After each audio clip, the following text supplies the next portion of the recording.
안녕하십니까, 김정민의 그레이트 게임입니다.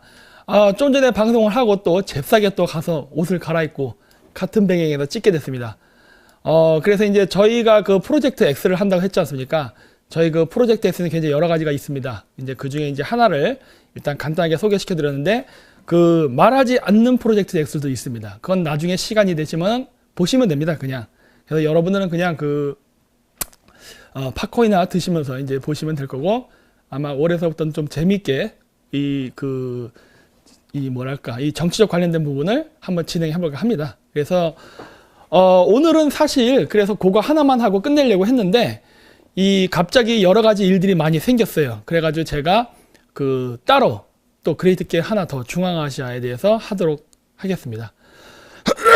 그래서 아까 그 10분짜리 영상으로 일부러 짧게 만들었어요. 왜냐면 짧게 만들어야 확산시키는 게 좋거든요. 그래서 이제 처음 시작한 거기 때문에 아직 준비된 건 하나도 없습니다, 사실. 저희가 준비된 거라고는 그동안 우리가 많이 알려놨던 저희들의 입장, 생각 정도지, 아직 사람도 아직 못 모았고, 그 다음에 자금도 아직 못 모았어요. 이제부터 시작인데, 아마 여태까지 저희가 한 걸로 봤을 때는 가능할 거라 봅니다. 그 외에 몇 가지 구체적인 또 작전 계획들도 있긴 있어요. 근데 그런 것까지 저희가 방송에서 이야기할 필요는 없기 때문에 이야기를 하지 않았습니다만, 저희가 내부적으로 갖고 있는 여러 작전 계획들도 있습니다. 그거는 그냥 시간이 지나면서 여러분들이 보시면 이게 그때 그거였구나 하는 걸 아시게 될 겁니다.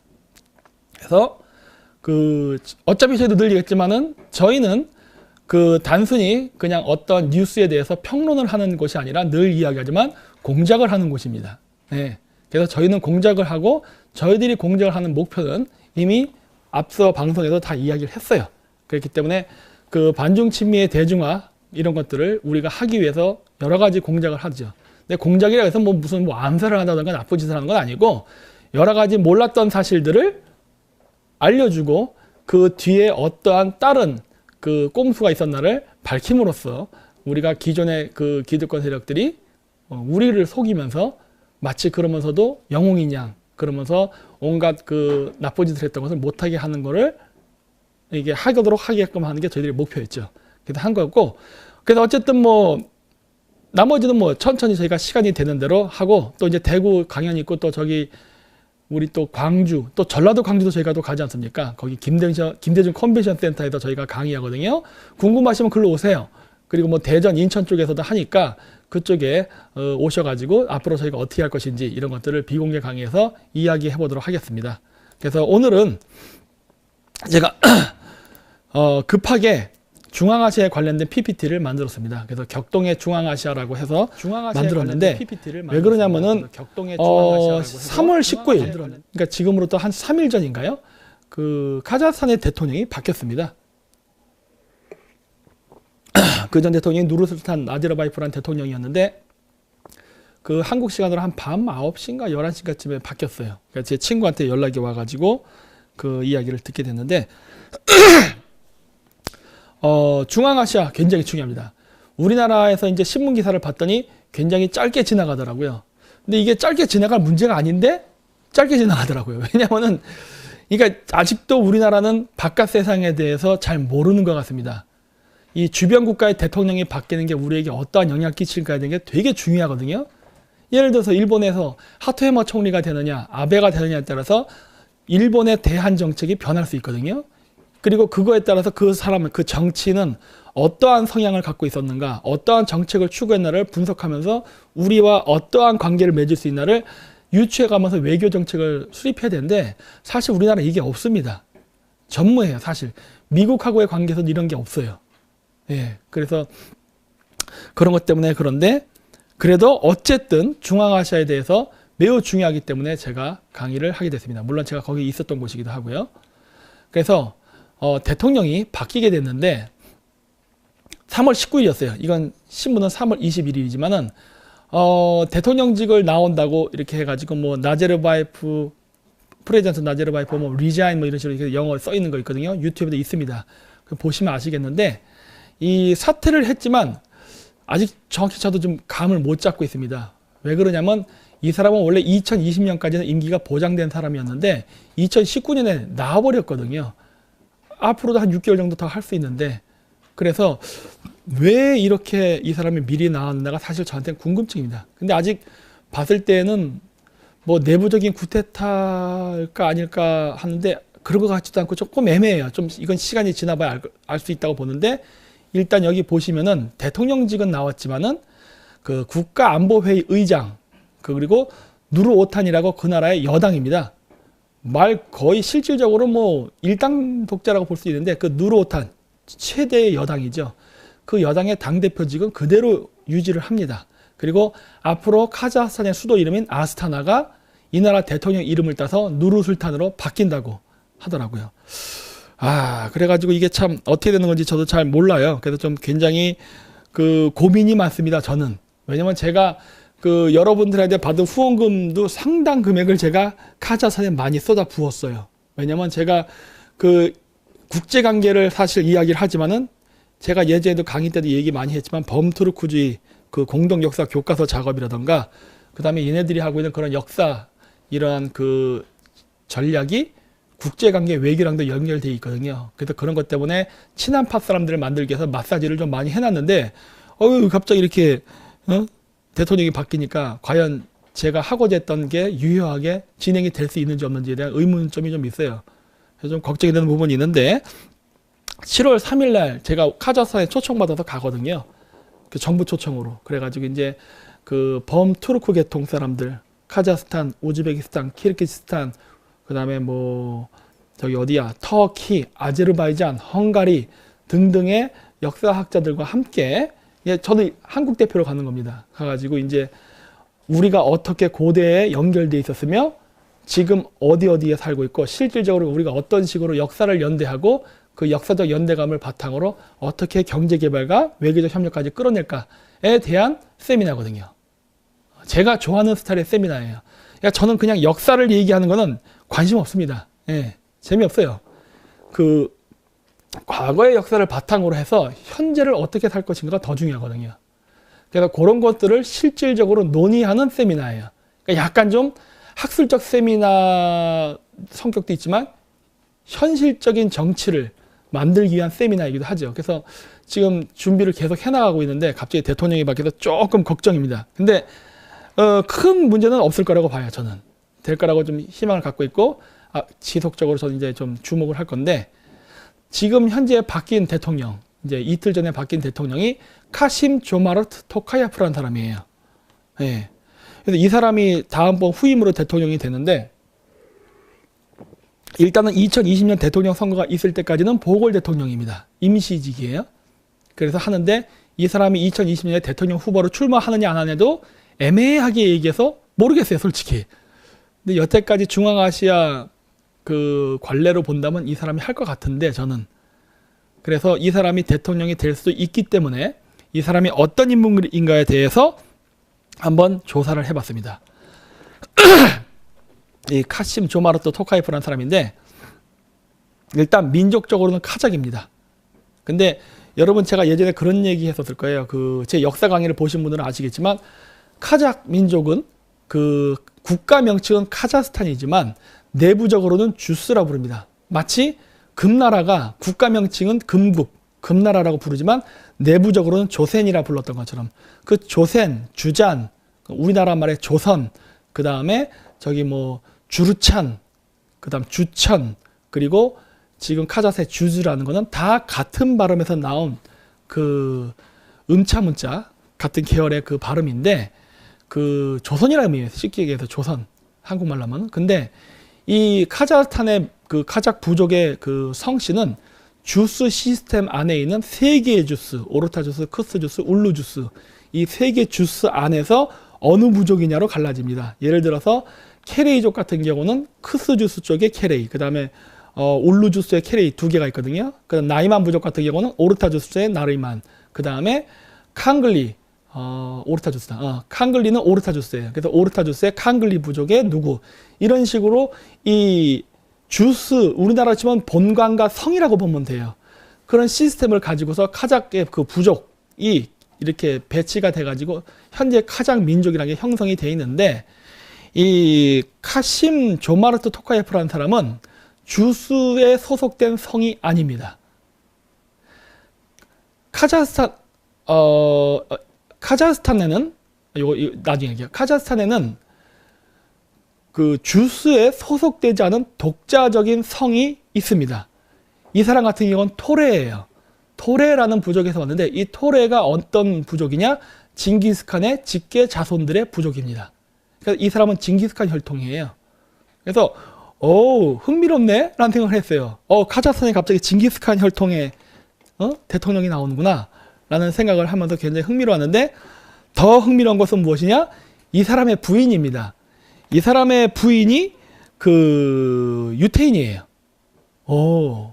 징기스칸 혈통의 유대 계열의 부인 하면 떠오르는 게 딱 하나 있죠. 이게 아무래도 카자흐스탄에 새로운 국가가 형성될 가능성이 있겠구나라는 느낌을 받았어요. 그게 바로 이제 제가 알고 있는 많은 비밀의 역사들인데, 그 징기스칸과 유태인이 있으면은 딱 떠오르는 가문이 있습니다. 여러분 그게 뭘 것 같아요? 그 이름을 딱 듣는 순간 떠오르는 가문이 있어요. 전 세계적으로 유명한 가문. 그게 로스차일드입니다. 그게 머리에 탁 떠오르는 거예요. 얘네들이 움직이나? 이런 생각이 지금 들어요.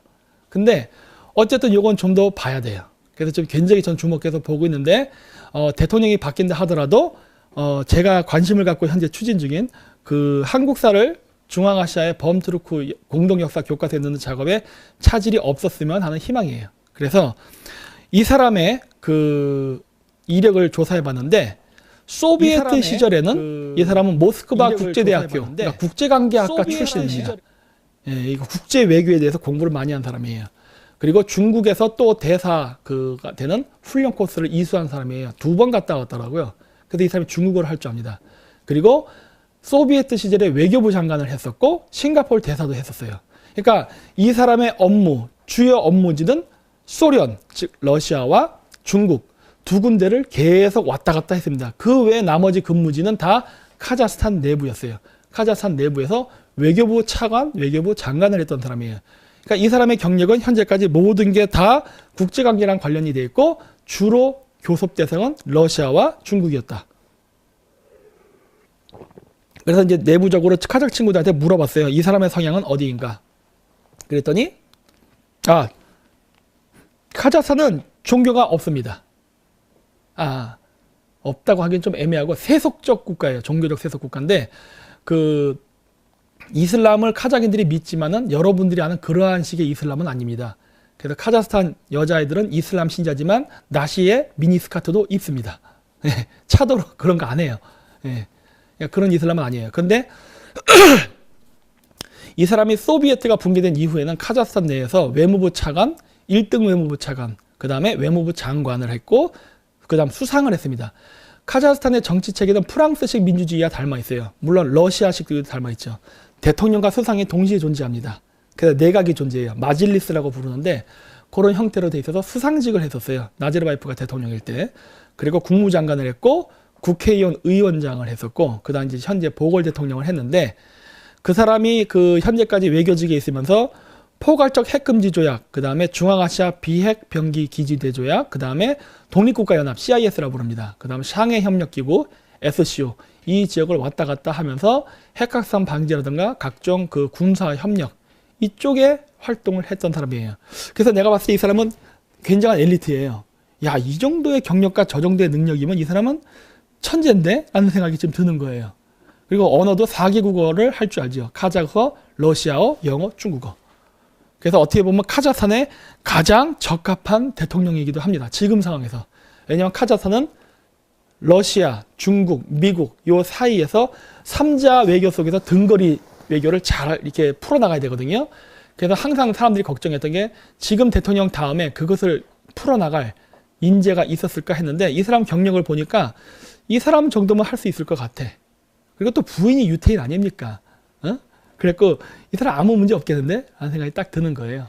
뭐 참고로 카자흐스탄에서는 국방부 장관, 예전 국방부 장관도 유태인이 했었습니다. 여기는 유태인의 영향력이 굉장히 강한 나라예요. 그래서 아까도 얘기했지만은 카자흐는 이렇게 3개로 나뉜 주수가 있는데 이 주수에 포함되지 않는 그 부족도 있습니다. 하지만 카자흐 국민이에요. 그게 바로 코자라는 겁니다. 고자가 아니라 코자, 발음 조심해야 돼요. 코자입니다. 코자, 그 다음에 토레라는 두 개의 부족이 있어요. 이 부족은 소속되어 있지 않아요. 그래서 코자는 종교를 담당하는 사람입니다. 오늘날은 이슬람을 담당하죠. 그래서 뭐 코자 아흐미엣 뭐 이런 사람들인데 그 코자라는 성씨가 붙는 사람들은 과거에 그 종교를 담당했던 부족의 사람들입니다. 그리고 그 다음에 이제 그 토레는 징기스칸의 직계 자손들. 카자흐스탄에 징기스칸 후손들 많습니다. 몽골에 있나? 몽골에도 아마 있을 거예요. 근데 카자흐스탄에 많아요. 그리고 그 인도에도 있고 전 세계적으로 있습니다. 제가 제 여기 사무실에 징기스칸 그 후손들이 어디에 살고 누군가 족보를 제가 가지고 있어요. 예, 지금도 그 후손들이 전 세계에 존재합니다. 어떤 서우선이 내가 코자라니 이렇게 나네요. 코자죠. 코자여야 종교를 담당할 거 아닙니까? 예? 코자여야 그 색을 밟히면 종교 지도자가 될 수 있겠습니까? 예? 그랬는데 이 사람이 2018년 6월 20일 날 BBC 월드뉴스에서 굉장히 흥미로운 인터뷰를 했어요. 이게 BBC야, BBC. BBC면 영국이잖아. 아니, 뭔가 좀 그림이 뭔가 보일 듯 말 듯해요. 영국 하면 생각나는 데가 또 어디예요? 예? 로스차일드잖아. 그래가지고, 그러니까 지금으로부터 약 1년 전이죠. 그래서 2018년 6월 20일 날. 이거 여러분 그거 직접 여기 이 영어 단어 검색을 쳐서 들어가시면 BBC 월드 이 사람의 그 인터뷰를 보실 수 있습니다. 근데 이 사람이 단언하듯이 얘기하더라고요. 근데 하필은 또 이 사람을 인터뷰를 해서 또, 예, 허구 많은 또 카자흐 정치인들 중에. 그래서, 이게 뭔가 내부적으로는 정해졌던 게 아닌가라는 생각도 해요. 이미 다음번 대통령은 누구로 되는 게 내부적으로 돼 있지 않나 싶어요. 사실 제 친구들도 그 카자흐 친구들이 정치인들 있거든요. 꽤 돼요. 저한테도. 직위 높은 애들도. 근데 걔네들조차도 몰랐단 말이에요. 이거를. 그래서 요즘 쇼크 먹고 지금 알아놓은 사람들도 많이 있습니다. 왜? 갑작스럽게 발표가 되는 바람에 몰랐던 사람들이 많아요. 그리고 카자흐스탄이나 중앙아시아권은 대통령이 바뀌면 권력 구조가 바뀌기 때문에 거기에 따라서 이권 관계가 또 바뀌거든요. 이거 자칫 잘못하면 피바람 불 수도 있거든. 생명이 왔다 갔다 할 수 있는 문제예요. 그러니까 지금 굉장히 지금 주목하고 있어요. 근데 지금 어떤 분이 그거를 했는데, 그래, 방금 여기 김정아 님이 푸틴하고 메드베데프하고 비슷한 형태로 가지 않을까요? 라고 생각하는데, 저도 일단은 그러지 않을까라는 생각은 해요. 일단은. 왜냐하면 수도 이름도 누르술탄으로 바꿨고, 그 다음에 누르오탄이라는 가장 큰 제1여당의 당수가 되었고, 그 다음에 국무위원인가? 거기에 수장직을 그대로 유지하기 때문에 실권을 놓친 건 아니거든요. 그래서 권력은 살아 있습니다. 그래서 대통령직에서 물러났다고 해서 힘을 잃은 건 아닌 것 같기 때문에 과거 러시아의 사례를 인용해서 이렇게 점진적인 권력 이양을 하는 게 아닌가 싶은데 아직 저는 잘 모르겠어요. 왜 그러느냐? 이것 때문에 그렇습니다. 이거 예전에 제가 강의 때도 얘기했었어요. 그러니까 지금 제가 오늘 보여드리는 이 신문 기사는 한국에서는 다 보도가 안 되는 것들이에요. 왜? 이게 다 러시아권, 카자흐스탄, 그 다음에 미국 쪽 기사이기 때문에, 영국 기사, BBC 쪽이기 때문에 한국에는 안 나오는 기사들인데, 여기 보시면은 작년에 카자흐스탄에 미군 기지를 건설한다는 얘기를 제가 한 적이 있었습니다. 그게 쿰콜, 켄키약이란 두 개 도시예요. 카스피해에 있는 도시인데, 이 지역에다가 군사 병참 기지를 만든다는 것이 뉴스입니다. 그래서 여기가 나와서 이것 때문에 러시아에서 항의를 했다는 기사가 있었어요. 네. 그랬고, 이렇게 여러 러시아 쪽 기사가 이렇게 나왔습니다. 그래서 러시아 쪽에서 굉장히 여기에 민감하게 반응을 하고 굉장히 반발을 많이 했었어요. 그래서 너 어떻게 이럴 수가 있어? 우리를 배신하는 거냐? 막 이런 식으로 좀 한참 좀 갈등이 좀 있었습니다.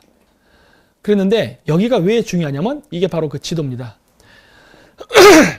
카자흐스탄은 현재 이 유전지대가 있는 카스피에서부터 카자흐스탄 쭉 횡단해서 여기 중국의 아라샹커우를 거쳐서 우르무치, 시안, 북경 쪽으로 카자흐스탄 중국 횡단 파이프라인이 있습니다. 그래서 이걸 연결해서 뭐야 이게? 시리가 또 갑자기 움직이네.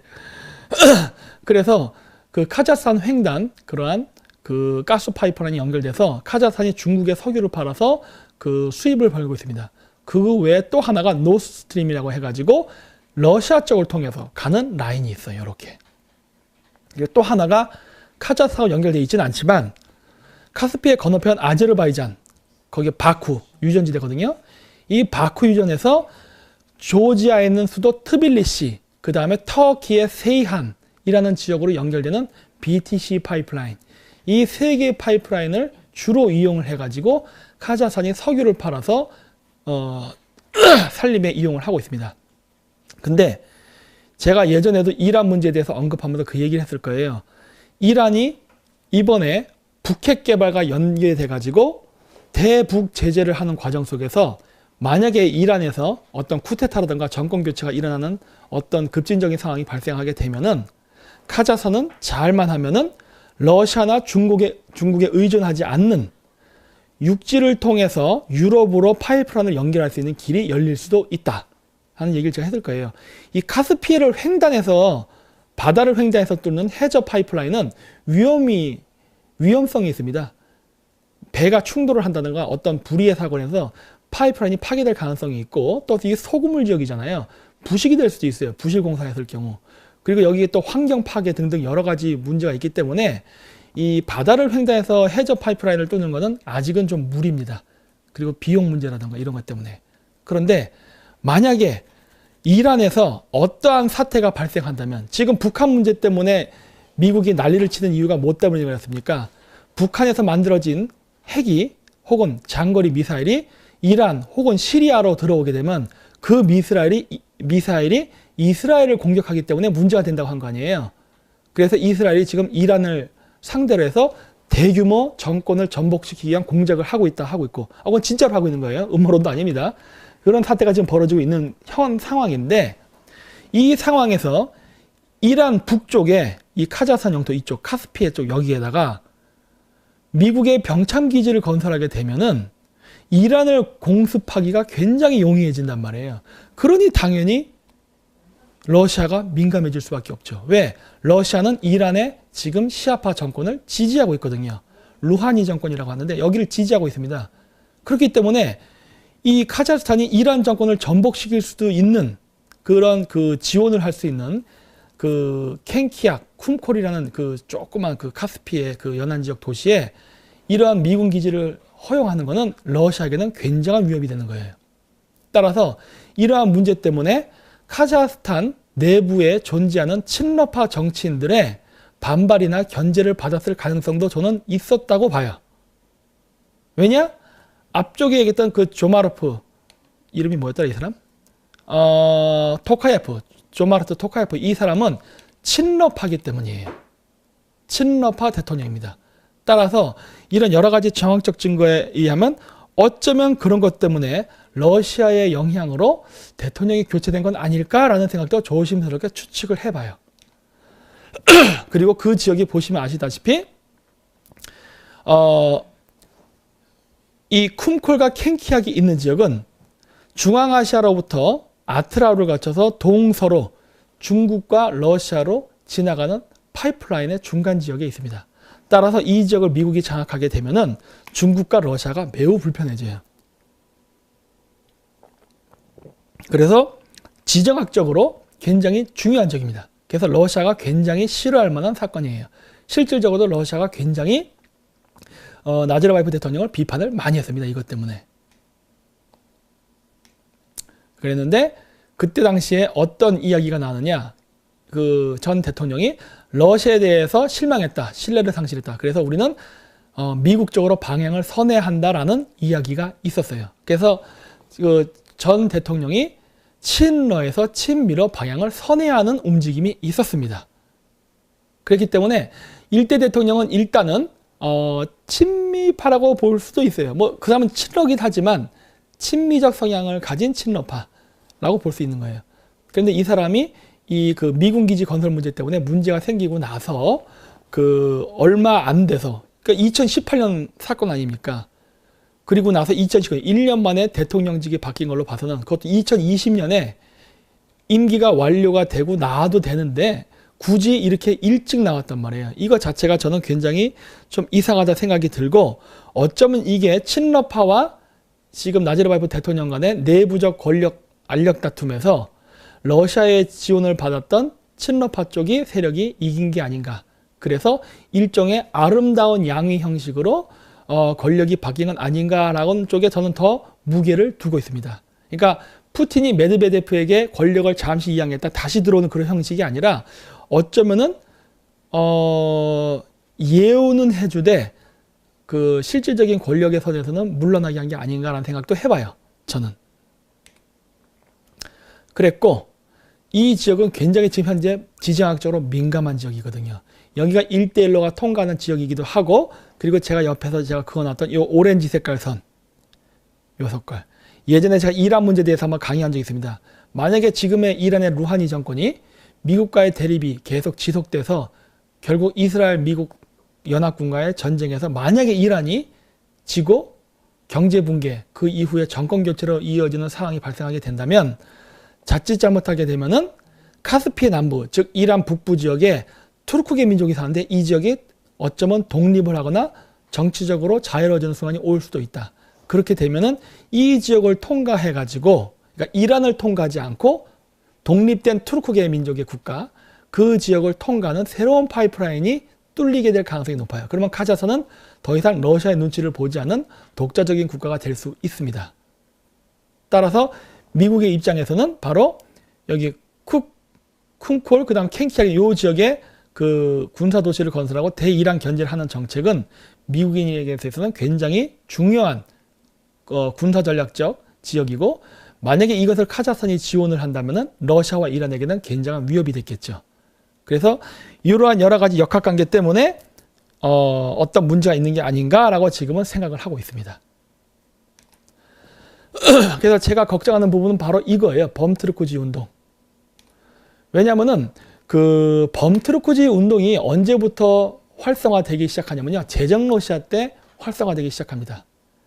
그러니까 피터 대제 이후에 러시아 제국이 팽창을 시작하면서 오스만 제국이 장악하고 있던 영토를 야금야금 잠식해가기 시작합니다. 왜냐하면 피터 대제는 서구화를 원했는데 러시아를 서구와 같은 서부 유럽과 같은 도시를 만들기 국가를 만들기를 원했는데 러시아는 내륙에 고립된 추운 나라였어요. 그래서 해외 즉 서부 유럽 국가들과 발달된 문물을 수입하고 경제 교류를 하고자 항구가 필요했습니다. 그래서 스웨덴이 점령하고 있던 상페테르스부르크를 점령하고 그 상페테르스부르크 항구를 통해서 서유럽과 교류를 했는데 이게 북쪽에 있다 보니까 겨울에는 얼었어요. 그래서 부동항이 필요했기 때문에 그 부동항을 얻기 위해서 남진 정책을 펼칩니다. 그러면서 과거 오스만 제국이 점령하고 있던 흑해 연안을 장악해요. 지금의 우크라이나가 있는 지역입니다. 그리고 최근 우크라이나 내전 때 크림반도를 러시아한테 뺏겼죠. 그래서 그 지역 이런 데를 장악하게 돼요. 러시아가 남진 정책을 펼쳐서 부동항을 얻기 위한 그런 정책으로 그 지역을 점령하게 됐는데 그러한 과정 속에서 오스만 제국이 제정 러시아에 상대를 하고자 러시아가 점령한 지역에 있던 타타르족들과 연대를 합니다. 그 카자흐스탄 북쪽 위에는 크리미아 타타르라는 땅이 있어요. 그 타타르스탄 자치공화국이라는데 그 주도는 가잔이라는 곳입니다. 그래서 가잔 타타르라 불리는 사람들인데 이 가잔 타타르인들이 제정 러시아로부터 독립을 하기 위한 독립운동을 펼쳤습니다. 18세기에. 근데 그 운동이 실패를 해요. 그러면서 많은 카잔 타타르의 지식인들이 이스탄불로 넘어옵니다. 그러니까 오스만 제국 안으로 들어와요. 그래서 오스만 제국 안에 들어와서 오스만 제국과 연대를 해서 제정 러시아를 제거하고 그 지역에 새로운 유목국가를 건설하는 공작을 펼치게 됩니다. 그리고 이 공작을 펼치는 과정에 있어서 누가 함께 여기에 개입되느냐? 로스차일드와 대영 제국이에요. 그게 바로 제가 하는 이 방송 프로그램, 즉 그레이트 게임의 시작입니다. 그래서 러시아의 남진 정책에 대응하기 위해서 대영 제국이 중동, 중앙아시아에 들어와서 러시아의 남진 정책을 막는 대양 세력으로서 존재했고 그러면서 러시아 안에 거주하는 투르크계 민족들을 러시아로부터 분리독립시키는 작업을 합니다. 왜? 그래야 제정 러시아의 세력을 약화시킬 수 있기 때문에 대영 제국의 입장에서도 제정 러시아가 강해지는 건 원치 않는 상황이었거든요. 그러면서 그 지역 세력들을 규합시켜서 제정 러시아로도 독립하는 어떠한 그걸 만들 때 썼던 역사적 아이덴티티가 바로 범트루크주의입니다. 그래서 오스만 제국과 대영 제국은 물론 1차 세계대전 때는 적성국으로 서로 싸웠지만은 그 당시에는 그 같은 그 이상을 가지고 함께 전쟁을 했었어요. 네. 그래서 이게 굉장히 중요한 내용입니다, 사실은. 오늘은 버프 없이 방송이 잘 됩니까? 오늘은 제가 그래서, 문재인 대통령이 오늘 안 했더니 이렇게 조용해졌나 봅니다. 그랬는데, 어쨌든, 이 지식이 굉장히 중요해요. 여러분 이런 거 모르면 자원 외교를 못 해요. 예, 자원 외교 못 합니다. 그래서 여기 보시면 이 신문 기사에도 나오지만은, 터키의 예르도안 대통령이 중앙아시아에 진출을 해서, 같은 동질성을 가진 어떤 연대를 하고자 하고 있습니다. 지금 예르도안 대통령도 강력한 독재자인 건 아실 겁니다. 예르도안 대통령은 자기가 오스만 제국의 후계자로서 술탄이라는 생각을 개인적으로는 갖고 있어요. 오스만 제국의 부활을 꿈꾸는 사람들이죠. 보통 터키에서 오스만 투르크의 부활을 꿈꾸는 자들은 보통 범투르크주의자들이 맞습니다. 그리고 범투르크주의자들의 특성이 바로 반러 반중이에요. 그런 성격을 가지고 있어요. 그러니까 예르도안 대통령은 반러 반중이냐?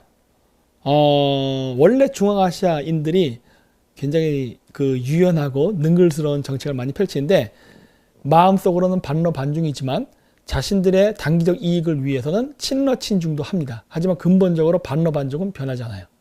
그래서 그런 전략을 펼치고 있고 이 카자흐스탄이 1991년도에 독립이 되던 당시에도 이 예르도안 대통령이 그 당시에 그 부통령이었어요. 그랬을 때도 굉장히 카자흐스탄의 독립을 열성적으로 도와준 인물이기도 합니다. 왜냐하면 예전에 카자흐스탄이 91년도에 독립을 하던 시절에 많은 카자흐인들은 독립을 원하지 않았어요. 왜냐하면 카자흐스탄이 옛날 때 굉장히 가난한 나라였습니다. 소비에트 연방 중에 손꼽히는 거지 같은 나라였어요. 그래서 소비에트 연방으로부터 분리 독립되게 되면 다 굶어 죽는다 그래서 결사적인 반대를 했었어요. 많은 사람들이. 그랬음에도 불구하고 그 당시에 소련이 경제적으로 붕괴되면서 해체되는 과정이 있었기 때문에 카자흐스탄이라는 나라를 떠안고서 재정을 운영할 수가 없었습니다. 그 당시 국가 부도 사태가 있었기 때문에. 그래서 결국 카자흐스탄은 강제로 독립당한 거나 다름없는 상황이 되는데 그때 당시에 터키가 강력한 지원을 해줬습니다. 그래서 카자흐스탄이 독립을 하더라도 경제적으로 붕괴되지 않게 그리고 정치적으로 자립을 할 수 있게끔 많은 물적, 경제적 지원을 해줬어요. 그래서 카자흐스탄에다가 카자흐 학교, 카자흐 병원, 그 다음에 이제 많은 보따리상이나 비즈니스, 그 다음 외국인 자본 투자가 진출을 해가지고 카자흐스탄이 자본주의 사회로 진입하는데 많은 도움을 줘서 카자흐스탄이 큰 변고 없이 오늘날의 지금 경제 국가가 되는데 굉장히 공을 많이 세운 사람이 예르도안 대통령입니다. 그래서 그 당시에 예르도안 부통령이죠. 그리고 나제르바예프 대통령이 협력을 해가지고 그걸 만들었고 그리고 나서 만든 게 범투르크주의 운동의 부활이었어요. 그러니까 과거 제정 러시아로부터 이 부활하는 운동을 했었지만 그게 실패합니다. 범투르크주의 운동이. 왜냐하면은 그 당시에 범투르크주의 운동이 1차 세계대전 때 영국과 적이 되는 바람에 실패했고 2차 세계대전 때는 그 러시아 땅에 있던 범투르크주의자들이 독일과 힘을 합쳤는데 그 당시에 독일은 히틀러잖아요. 그래서 독일이 전쟁에 패전을 하면서 카프카스 지역에 그 다음에 우크라이나 서쪽 지역에 있던 많은 범투르크주의자들이 대량 학살을 당해요. 그러면서 실패하게 됩니다. 그랬는데 소비에트 붕괴 시점, 즉 1991년도에 다시 범투르크주의자들이 들고 일어나가지고 지금의 중앙아시아 국가, CIS 국가라 그러거든요. 이 중앙아시아 5개국을 독립시키는데 범투르크주의자들이 암약을 했습니다. 공작이죠, 공작. 그래가지고 지금의 카자흐스탄, 우즈베키스탄, 투르크메니스탄, 키르기스탄, 타지키스탄 5개의 국가가 독립하는데 혁혁한 공을 세우게 됩니다. 그리고 물론 그 뒤에는 영국의 지원이 있었어요. 네. 그랬고 독립하고 나서 바로 이런 일이 있었습니다. 공동역사 교과서 작업. 이게 지금 제가 한국을 집어넣으려고 공작하고 있는 프로젝트예요. 이미 1차 교과서는 완성이 됐고 또 추가 업그레이드를 하는 작업은 계속 하고 있습니다. 그래서 저는 지금 아직도 한국이 여기 들어갈 수 있는 기회가 있기 때문에 이것을 하려고 하는 것이고 과거 민주당 애들이 야당일 때 민주당 애들한테도 이 얘기를 여러 번 했습니다. 우리나라 사람들 도대체 역사에 대해서 관심을 안 갖는데 다음번에 정권이 바뀌면 니들 이거 할 수 있으면 해라. 역시나 안 하죠. 친중파니까. 그래서 이게 있잖아요. 우리나라는 좌고 우고 우리나라 고대사라던가 고대사를 기반으로 어떻게 외교적 전략관계를 맺고 경제교류를 하는 거에 대해서는 전혀 관심이 없다고. 다른 나라에서는 하고 있는데 우리나라는 할 생각이 없는 거예요. 그러면서 자원외교가 될 거라 보십니까? 이 공동역사 교과서는 어떻게 보면 우리가 무관세, 그 다음에 그러한 다른 외국인보다 특혜적 지위를 받을 수 있게 해주는 이게 그 수표예요. 그 무기명 수표. 우리가 공만 쓰면 막 그냥 되는. 근데 이거를 갖다 우리가 스스로 버리다니요. 이거 가져와야 됩니다. 그래갖고 이거는 나중에라도 우파 정권이 다시 생기다면, 예, 역사적 인식을 가진 우파 정권이 다시 수립되게 되면은 그때 우리 여기 참여해야 됩니다. 정부적 차원에서. 지금은 제가 개인적 차원으로 참여를 하지만 정부적 차원에서 참여를 해가지고 우리가 들어가야 중앙아시아, 카스피해, 그다음 나중에 이란이 어떻게 될지 잘 모르겠지만 그 중동 지역에 유정 개발을 할 때 우리가 한 역할을 할 수 있는 계기를 마련할 수 있기 때문에 이 공동 역사서 교과서 작업에 한국은 반드시 참여해야 됩니다. 그래서 이렇게 오르탁 투르흐 타리흐라고 해가지고 공동 역사 교과서라는 작업을 지금 카자흐스탄에 하고 있습니다. 여기 그 회의장 장소예요. 전 여기 한 3번 정도 갔었어요. 가가지고 이쪽 카자흐, 우즈벡, 키르기즈 교수들한테 계속 어필을 했죠. 그래서 얘네들은 이제 긍정적으로 봐요. 예. 얘네들도 그 한국 그거 집어넣는 거에 대해서 뭐 어떤 역사 왜곡이나 조작이 아니라 사실에 근거한 내용이라면은 자기들도 얼마든지 넣어줄 용의가 있다라고까지 받아놨어요. 약속을. 예. 그래서 7월 3일 회의가 굉장히 중요한데 어떻게 될지 일단 좀 봐야겠습니다. 요거까지만 하고 갈게요.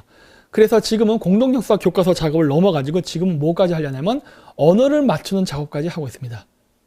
투르크계 민족끼리 단일 언어를 만들려고 굉장히 노력을 많이 해요. 왜냐? 언어가 다르면은 민족의 정체성을 하나로 묶기가 어렵거든요.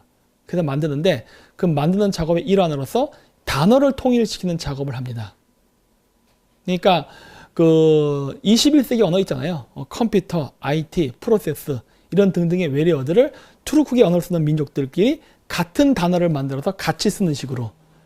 그러면 어순이 같고 약간 발음이 비슷비슷하기 때문에 그런 단어들이 계속 쌓이다 보면 나중에는 실질적으로 자기네 언어로 한다 하더라도 알아들을 수 있는 단계까지 갈 수 있거든요.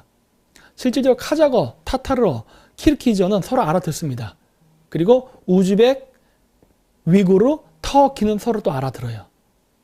네. 그래서 이걸 좀 더 친연성을 가깝게 하기 위한 작업을 하고 있고 지금 공동 언어를 만들기 위해서 사전 편찬까지 하고 있습니다. 제 사무실에도 그 사전이 한 권 있어요. 그래서 계속 그 작업을 인원은 하고 있습니다. 그래서 100년 전에 크림반도 바시키르 타타르, 아제르바이잔, 카자흐스탄에서 발행된 신문들은 모두 투르크 지역의 사람들에게 쉽게 읽혔다. 다 이해할 수 있었습니다. 언어가 비슷했어요. 그런데 지금 쿠릴타이 위원장인 이브라힘 카리 바라우쿨라리는 단일 언어화된 투르크어 사전을 편찬하는 것은 먼 미래에 우리가 우리의 언어를 이해하는데 도움이 많이 될 것이다 라고 말했다 해가지고 지금 하는데 여기 보시면 쿠릴타이 위원장이라는 이름이 나옵니다. 쿠릴타이 위원장. 원탁회의를 뜻하는 거거든요. 지금 투르크계 언어를 쓰는 각 정치인들이 한 군데 모여서 역사, 언어, 문화를 그 공동 작업해서 일치화시키는 작업을 하고 있습니다. 플러스 경제, 외교 교류까지 하는데 이걸 실질적으로 아예 조직을 만들어 버렸어요. 근데 여기 보면 대표가 이브라임입니다. 이 이브라임이 뭐예요? 아브라함이라는 소리예요. 카자흐인들 이름들 중에 유태계 이름들이 많습니다. 실질적으로 제 친구 이름도 이브라임 많은데 이브라기모프 네, 있어요. 그래서 요게 지금 카자흐스탄에서 아까 얘기했듯이 쿠릴타이 위원장이라는 사람이 있었잖아요. 쿠릴타이 회의를 할 수 있는 도시를 만들고 있습니다. 이 위치가 여기 보시면 써 있지만 투르키스탄이라 돼 있어요. 투르키스탄은 그러니까 중세 시대 때 카자흐인들이 가지고 있던 수도 중에 하나였어요. 지금도 거기는 일종의 우리나라 치면 경주에 해당하는 도시인데 여기를 지금 개발을 해가지고 신투르키스탄, жаң아 투르키스탄이라고 해가지고 거기다 만들고 거기다가 15세기식 건축 양식으로 해서 현대적 인테리어, 그러니까 냉방과 난방 시스템을 집어넣어서 그 아름다운 중세, 현대적 중세 도시를 만들고 거기 쿠릴타이 회의를 할 수 있게 거대한 회의장을 만드는 작업을 지금 하고 있습니다. 예. 그래서 앞으로는 여기서 전 세계에 흩어져 있는 투르크계 민족들이 모여서 어떻게 자기네들이 공동 역사, 공동 언어, 공동 문화를 유지 발전시킨가를 토론하는 정기적 회의를 하는 도시를 아예 만들어 버렸어요. 스케일 존나 크죠. 도시를 만들어 버렸어요. 그래서 이 작업을 현재 진행 중에 있습니다. 그래서 저는 우리나라도 여기에 들어가야 된다고 보고 숟가락 꼽아야 돼요. 우리는 신라와 가야가 있거든요. 네, 이거 꼭 해야 됩니다. 그리고 이것이 왜 중요하냐? 이것은 미국에서 연구한 범트루크주의에 대한 보고서입니다. 정보기관에서 했던 건데 여기도 보면 뭐가 있느냐? 중요한 게 이 중앙아시아의 범트루크주의는 러시아를 견제하는 데 굉장히 유용합니다. 물론 중국을 견제하는 데도 유용해요. 그래서 이러한 범트루크주의 역사관은 중국을 견제하고 러시아를 견제하면서 중앙아시아 민족의 독자적인 세력을 형성하고 그 세력만으로는 힘이 부족하니까 외부와 서로 연대할 수 있는, 그 당시에는 대영 제국이었어요. 지금으로선 미국입니다. 이런 나라들이 도와주면서 중앙아시아에서 러시아나 중국의 세력이 팽창되는 걸 막는 방파제 역할을 하는데 굉장히 중요한 철학적 기반을, 역사적 기반을 주는 게 범트루크주의예요. 그렇기 때문에 반중을 하는 제 입장에서는 당연히 범트루크주의를 지지해 주는 거예요. 그리고 가능하면 우리도 끼어달라고 하는 겁니다. 왜? 그럼으로써 우리는 자원이 풍부한 저 지역에 빨대를 꽂고 다른 외국 국가보다 더 유리한 외교를 할 수 있기 때문이에요. 네. 그래서 투네이션 먼저 읽고 시작할게요. 네. 불러주십시오. 네. 하연님 고맙습니다. 늘해랑님 별 4개 축하드립니다. 항상 감사합니다. 네. 4성 장군 됐습니다. 네. 파미르 후예님, 박사님 나중에 고토수복이 되고 한국 주도로 실크로드 프로젝트가 실시된다면 제2 외국어로 어떤 언어를 배워야 합니까? 영어 배우십시오. 근데 중앙아시아를 굳이 배우고 싶다면요. 저는 다 어느 언어도 상관없는데 카자흐어 괜찮다고 봐요. 왜냐면 그 투르크계 언어는 크게 북부 투르크계와 남반계 투르크어로 나뉘어지는데 그 남반계 투르크어는 한국인에게 조금 배우기 어렵습니다. 남반계 투르크어에 해당하는 게 바로 위구르어, 우즈베거, 그 다음에 터키어예요. 근데 그쪽 발음이 조금 우리한테 좀 어려워요. 근데 북부 투르크계 어통인 타타르, 카자흐, 키르기즈 언어는요. 지금 이 한국 발음에서 그대로 단어 발음을 해도 매치가 돼요. 예. 그러니까 마치 일본어처럼 말은 못 알아듣는데 뭐라고 말하는지 발음은 알아듣는 거 있잖아요. 일본어 들을 때 그렇잖아요. 여러분 그게 무슨 의미인지 몰라도 발음은 알아듣잖아요. 그런 식으로 알아듣습니다. 그러니까 듣기가 편해요. 듣기가 편하다는 소리는 뭐냐? 배우기 쉬운 겁니다. 그래서 한국인들 입장에서 만약에 배운다면은, 그래서 카자흐어를 배우면 나중에 터키어 배우기 쉽습니다. 왜냐면 카자흐인들이 터키어 배우는데 6개월 걸려요. 예. 그래서 하면 되고, 그 다음에 그 선샤인님 고맙습니다. 디스파크님 고맙습니다. 서혜준님 고맙습니다. 발로소님 멸공통일 네 고맙습니다. 박관도님 항상 좋은 말씀 감사드려요. 네 고맙습니다. 바실리아님 여러가지 난제로 박사님과 간도님께서 힘을 잃지 않으시기만을 바랍니다. 걱정하지 마시오. 채널 폭파하는 거 신경 안 써요. 우즈베키스탄 잘 다녀오십시오. 여행길에서 또 다른 귀한 만남의 축복도 함께 하시길 기도하겠습니다. 반중찜이 네 고맙습니다. 이길자님 처음 후원이라 후원 내용 남깁니다. 이제야 후련하게 풀리고 이해가 가네요. 네 고맙습니다. 최선희님 화이팅 늘 응원합니다. 네 고맙습니다. 김예희님 프로젝트 X의 하나인가요? 응원합니다. 네 고맙습니다. 야손님 고맙습니다. 손우공님 고맙습니다. 2번 하셨네요. KMI님 네 고맙습니다. 힐러님 박사님 지지합니다. 당원 가입하겠습니다. 고맙습니다. 저희 무소속이에요. 무소속. 예, 당을 안 만듭니다. 당을 만들려면요 몇백억이 깨진대요. 돈 낭비지. 그리고 당을 만드는데 그 돈을 꼬라 박았는데 합당하려 들겠어요? 분당이 돼버리지. 지금 저기 정의당 심삼정이 노리는 바가 뭡니까? 다당제 아닙니까? 다당제로, 즉 큰 거대 여당과 야당을 쪼개버려 가지고 다당제를 만들어서 저 민주노총의 끈앞풀인 정의당이 세력을 얻으려는 거거든요. 다당제 시스템으로 가면 절대 안 돼요. 무조건 우파는 하나로 뭉쳐야 됩니다. 좌파들은 다당제 하라 그래요. 뭐 민중당하고 뭐 다 쪼개져라 그래. 우리는 쪼개지면 안 돼요. 우리는 뭉쳐야 돼요. 네. 그 다음에 게임의 여왕님, 만주까지 가시길 바랍니다. 우파의 상징 파란 넥타이 멋집니다. 네, 고맙습니다. 정정태연님 고맙습니다. 나우티브님 프로젝트 화이팅, X 화이팅. 네, 고맙습니다. LVF님 새로운 대한민국을 위해 화이팅. 네, 고맙습니다. 리지나님 고맙습니다. 최선희님 화이팅 늘 응원합니다. 네, 고맙습니다. 이미자님 네, 고맙습니다. 권승찬님 고맙습니다. 박상균님 고맙습니다. HSY님 프로젝트 X짱 네, 고맙습니다. 밝은 미래로님 네, 고맙습니다. 하여튼 뭐 고맙습니다. 네, 뭐라 그랬는지 모르겠네. 네. 밝은 미래로님 박사님 강의를 들으면서 세상 보는 시각이 달라졌네요. 이 나라의 등불이 되어주세요. 네, 고맙습니다. 대김님 박사님을 통해 세계가 돌아가는 큰 축이 외교와 자유시장인 것을 눈뜨게 됐고 외교를 망치는 문북한 정부는 한심하기만 합니다. 조만간 세컨더리 보이콧과 외환 위기가 터지겠네요. 가능성이 좀 있죠 지금. 네. 하영국님 고맙습니다. LVF님 네, 고맙습니다. 홍중기님 반중침이 무소연대 적극 지지합니다. 네, 고맙습니다. 빌베리님 고맙습니다.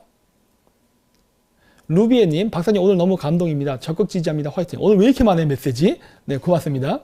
난 공산당이 싫어님 현재 고딩입니다. 열심히 공부해 국위선양하겠습니다. 능력이 있어야 무엇을 하는 법이죠. 후원을 하시고 또 고등학생이 고맙습니다. 네, CW 현님 초심을 잃지 말고 권투하시길 바랍니다. 반공 반중침미 파이팅. 네, 고맙습니다. 미국에서 오셨군요. 네, 고맙습니다. 게임의 여왕님 프로젝트 X 응원합니다. 메이크 코리아 크리에이터 게임 만들어주세요. 네, 알겠습니다. 철님 네, 고맙습니다. 끝났어요. 깁니다. 굉장히 기네요. 고맙습니다. 그 외에 여기 그 채팅 쪽에도 많이 오셨는데 김기현님 뭐 박사님 가슴이 마구마구 뛰네요. 꼭 큰 일 이뤄주세요. 고맙습니다. 그 다음에 다른 분들 이렇게 있는데 일일이 이 슈퍼챗을 못 읽은 거는 좀 이해를 해주시기 바랍니다. 그럼 저희가 방송 진행에 좀 차질이 생겨서요. 네.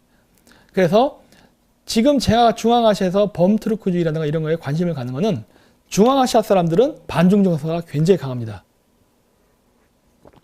강한 정도가 아니라 어마어마하게 과격합니다. 자, 2009년 7월 달에도 카자흐스탄에 사는 위구르인들이 중국에 대항해서 그러니까 반중 데모를 한 그 시위가 있었습니다. 왜 그러냐면 그 2차 세계대전 때 소련, 그 다음에 서부 유럽, 미국, 일본 제국이 전쟁을 하면서 힘이 다 빠졌단 말이에요. 그래서 지쳐있을 때 중국의 모택 통일가 이미 공산화된 지역인 이 동투르키스탄, 즉 신장 위구르 자치주를 침략을 합니다. 그래서 거기를 중국 땅으로 만들어요. 이미 거기는 공산화가 돼서 공산국가거든요. 그러니까 같은 공산국가끼리 침략해버린 거야. 모택 통일가. 그래가지고 이 지역을 점령해요. 그래서 그 당시에 그 독립운동을 했던 사람이 카자흐 사람으로 유명한 사람이 오스판 바트르라는 사람이 있어요. 오스판 바트르라는 사람이 있는데 이 사람이 독립운동을 하다 실패하고 모택통일한테 잡혀서 총살을 당하고 그때 당시에 독립운동에 참여했던 많은 카자흐인들과 위구르인들이 지금의 카자흐스탄으로 대규모 망명을 합니다. 그때 당시에 소련이었죠. 소비에트의 스탈린은 그 망명해오는 그 위구르인과 카자흐인들을 국경을 열어줘가지고 중국 안에서 탈출을 하던 많은 위구르인들과 카자흐인들을 받아줘요. 그래서 그 사람들이 지금도 중국과 카자흐스탄 국경 지역에 마을을 형성하고 지금도 살고 있습니다. 일종의 실향민이에요. 그래서 그 사람들은 반중 정서가 굉장히 강하거든요. 그래서 카자흐스탄과 중국 국경 지역에 차이나타운 건설이라든가 경제교류센터 만드는 게 일어날 때마다 이쪽 사람들이 굉장히 반발을 하면서 반중 데모를 많이 했습니다. 그리고 지금도 그런 일은 벌어지고 있고요. 그랬고 2010년도 1년 뒤에도 마찬가지로 있었죠. 그래서 카자흐인들이 중국에 대항해가지고 그러니까 중국이 카자흐스탄에 경제적으로 영향 끼치는 거에 대항해서 반중 데모를 했습니다. 매년 해요. 이거 매년 해. 매년. 장난이 아닙니다. 2017년에도 이런 게 있었죠. 왜냐? 중국 안, 신장 위구르 자치주 안에 카자흐인들이 삽니다. 신장 위구르 자치주의 안에는 위구르인들이 더 많을 뿐이지 카자흐인도 있고 우즈벡인도 있고 키르기스인도 있고 다 있어요.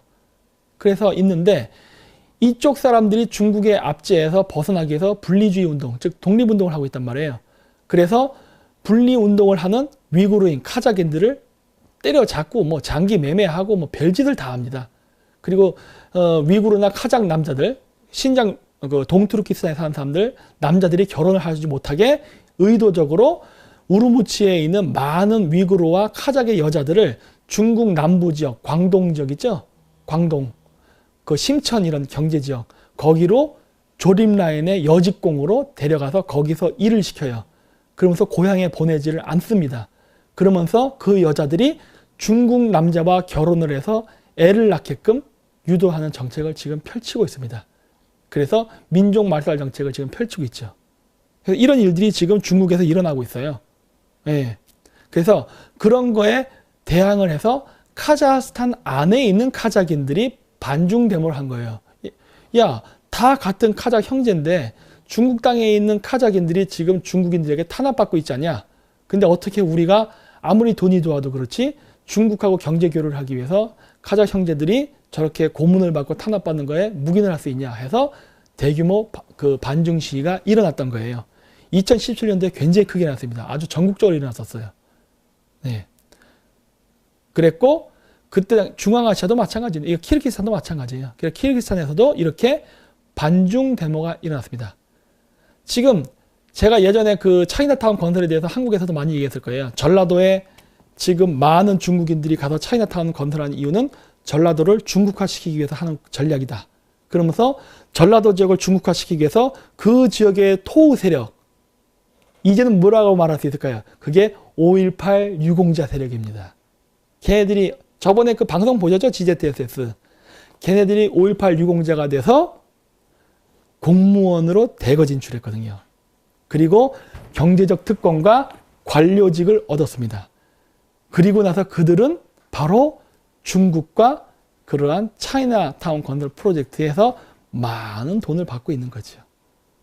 그래서 땅을 비싸게 중국에 팔아먹고 경제 이권 관계를 자신들과 엮으면서 차이나타운 건설을 지금 진도, 평택, 그 다음에 군산, 그다음 그 외 전라도 일대, 순천 이런 데 지금 진행을 하고 있죠.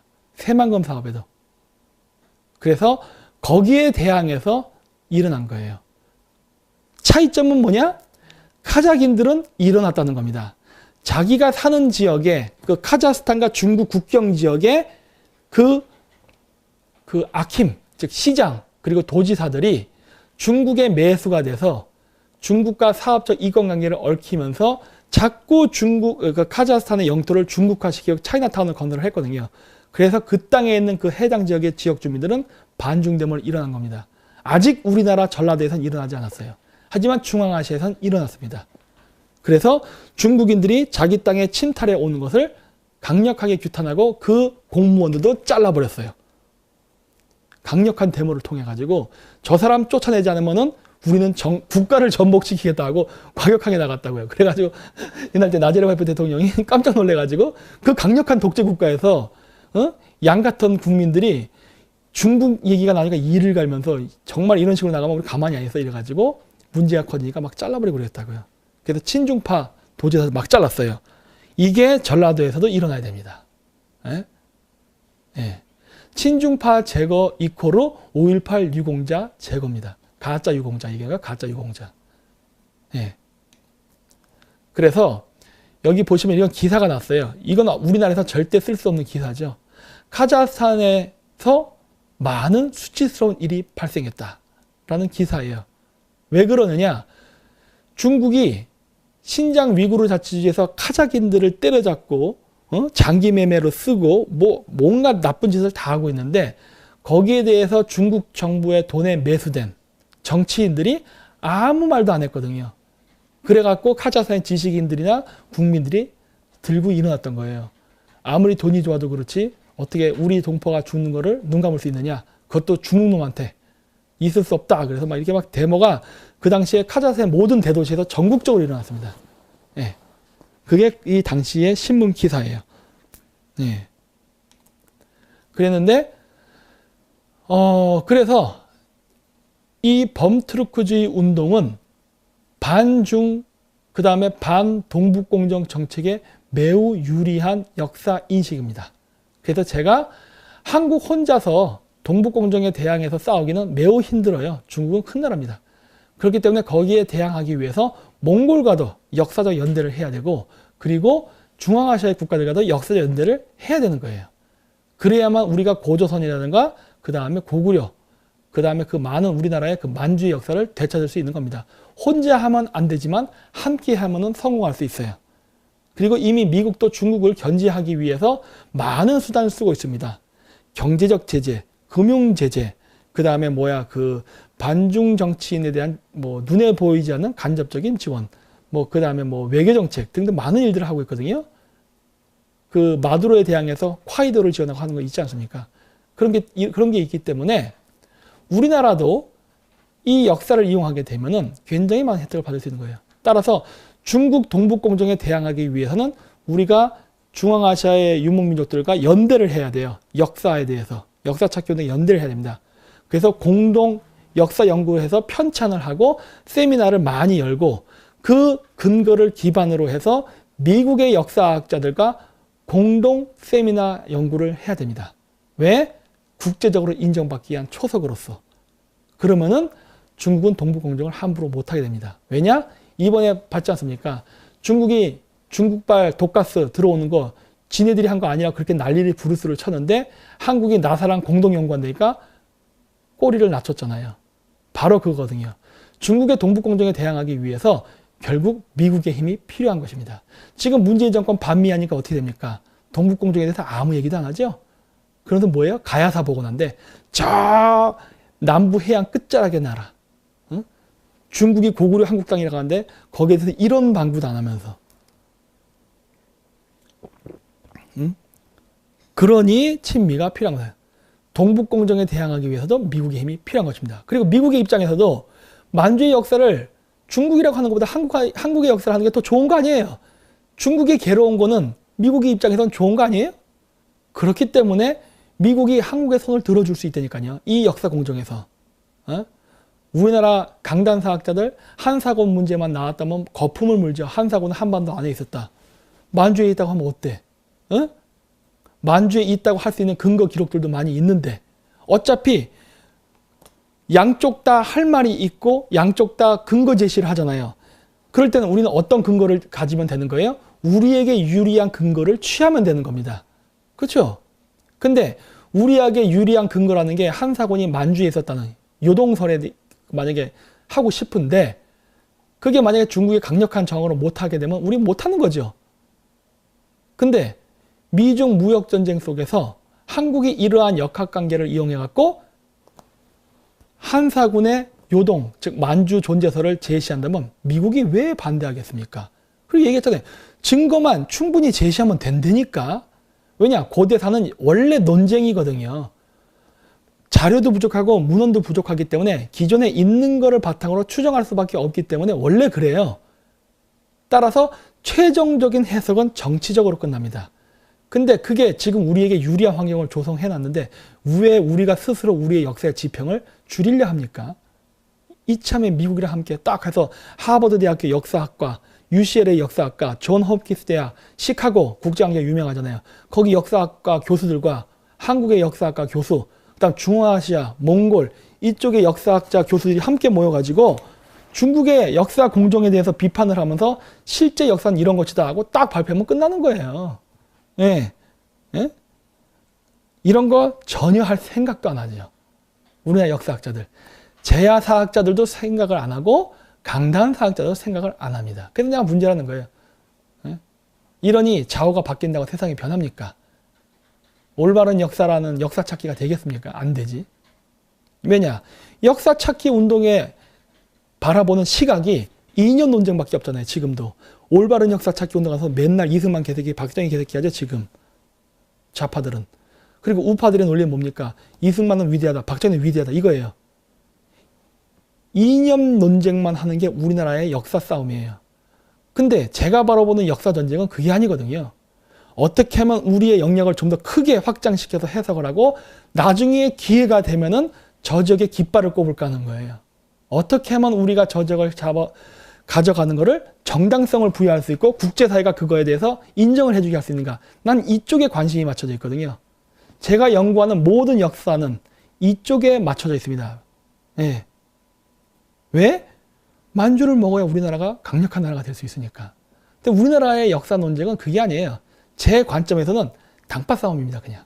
그래서 제가 별로 관심 안 갖는 거예요. 그랬고, 이제 중요한 건 근데 뭐냐. 이 카자흐스탄 정부의 스탠스가 애매해요. 그러니까 완벽한 친미도 아니에요.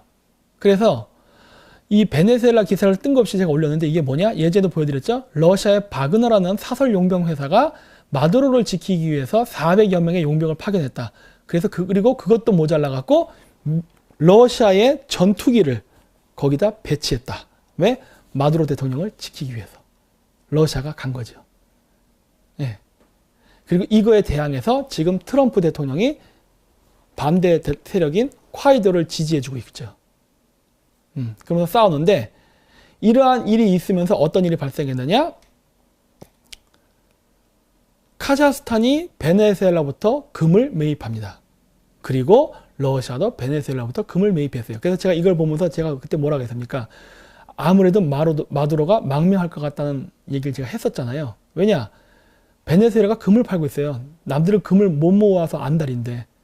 그래서 제가 그때 이걸 보면서 마두로가 망명 정권을 세우려고 지금 도망치는 작업이 아닌가라는 생각을 했는데 그때 협조했던 세력 중에 카자흐스탄도 있었습니다.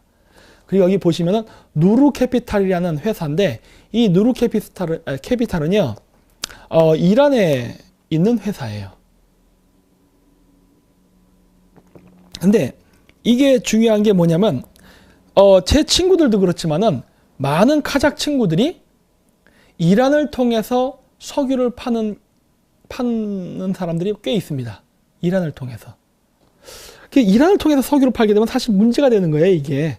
왜냐하면 미국은 이란을 경제 제재를 하고 있거든요. 근데 카자흐스탄은 이란을 통해서 수출을 해요. 물론 거기에는 미국의 묵인도 있습니다. 왜? 미국은 카자흐스탄이라는 나라를 자기 편으로 만들어야만 돼요. 왜냐하면 러시아랑 접경을 한 굉장히 거대한 나라죠. 뿐만 아니라 중국, 가장 민감한 지역인 티베트와 신장 위구르 자치와 접경을 한 나라이기 때문에 당연히 지정학적으로 매우 중요한 나라예요. 그래서 우크라이나 사태 때문에 서방 세계가 러시아를 경제 봉쇄를 했을 때 경제 제재 지금 하고 있거든요. 카자흐스탄도 같이 경제 제재를 당했습니다. 왜냐?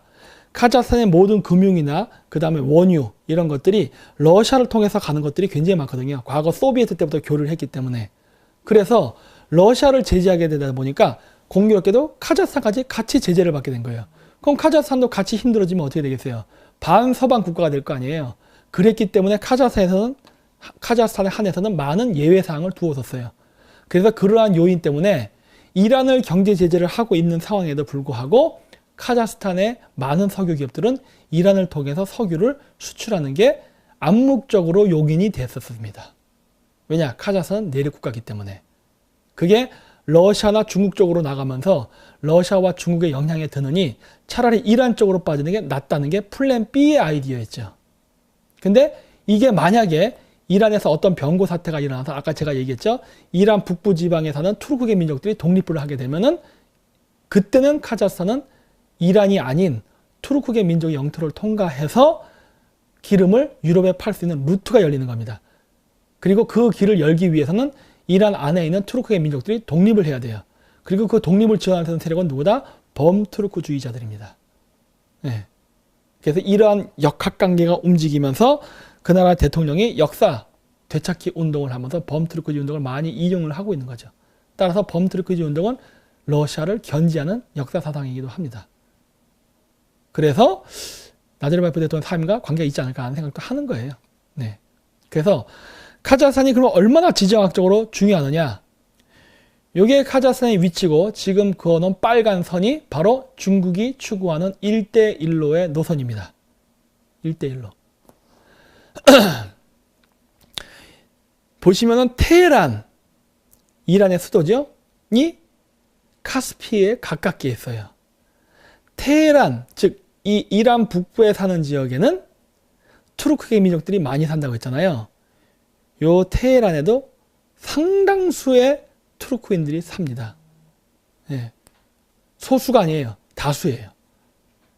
그래서 테헤란에 전복당하게 되면은 이란은 순식간에, 그러니까 파슈툰족은 이쪽 동쪽에 산단 말이에요. 투르크계 민족이 여기에 삽니다. 아제르바이잔 인구가 450만인가 밖에 안 되는데 이 이란의 땅에 된 요 지역, 이 지역에 아제르바이잔 인구가 약 1200만 명이 삽니다. 아제르바이잔 본토보다 아제르바이잔 영토 바깥에 더 많은 숫자의 아제르바이잔인들이 여기에 살아요. 그래서 아제르바이잔 사람들은 이란 북부를 자기네들이 합병하기를 원하고 있어요. 왜? 거기 이란 사람 안 살아요. 그러니까 제가 얘기하는 거는 페르시아, 이란계 사람이 안 살기 때문에 그래요. 그러니 미국이 하고 있는, 이스라엘이 하고 있는 대이란 경제정책을 당연히 터키나 아제르바이잔은 지지하는 쪽으로 가고 있는 거예요. 그리고 카자흐스탄이 갖고 있는 지정학적 여기에서 증명이 됩니다. 일단 카자흐스탄은 러시아, 중국과 접경을 하고 있고, 그리고 국제적 분쟁 지역인 신장 위구르, 티벳, 파키스탄, 아프가니스탄, 이란, 체첸과 연결되어 있어요. 그래서 카자흐스탄을 누가 장악하냐에 따라서 중앙아시아 그리고 유라시아의 지정학적 패권을 장악하는 판도가 변합니다. 카자흐스탄의 위치는 앞으로 뚫리게 될 유라시아 파이프라인, 고속철도, 그 다음에 고속도로 등등 모든 교통, 에너지 물류망이 뚫릴 때 정중앙에 있는 나라예요. 그래서 가장 번성하고 가장 강력한 그 경제적 우위를 점할 수 있는 나라입니다. 그래서 카자흐스탄의 미래는 굉장히 미래에는 큰 나라가 될 거예요, 이 나라가. 그런데 이 나라를 통해서 중국으로도 가스와, 이 노란색이 가스, 흰색이 석유입니다. 원유, 파이프라인이 이렇게 통과해서 지나가요. 그래서 카자흐스탄이 친미국가가 되면 중국이 괴로워지는 거예요. 그래서 미국이 그렇게 공을 들이고 있는 겁니다. 그래서 이란을 통해서 카자흐스탄 석유 기업들이 석유를 팔아도 나몰라라 하는 거예요. 왜? 카자흐스탄을 자기 편으로 만들기 위해서. 그리고 카자흐스탄에서 러시아 쪽으로 가는 석유도 만만치가 않죠. 이 파이프라인이에요. 카자흐스탄 여기 있습니다. 이렇게 회색 지대가 카자흐스탄이에요. 여기로부터 해가지고 오랄스크를 통해 가지고 우크라이나를 통과해 가지고 유럽 쪽으로 가는 루트가 연결되어 있죠.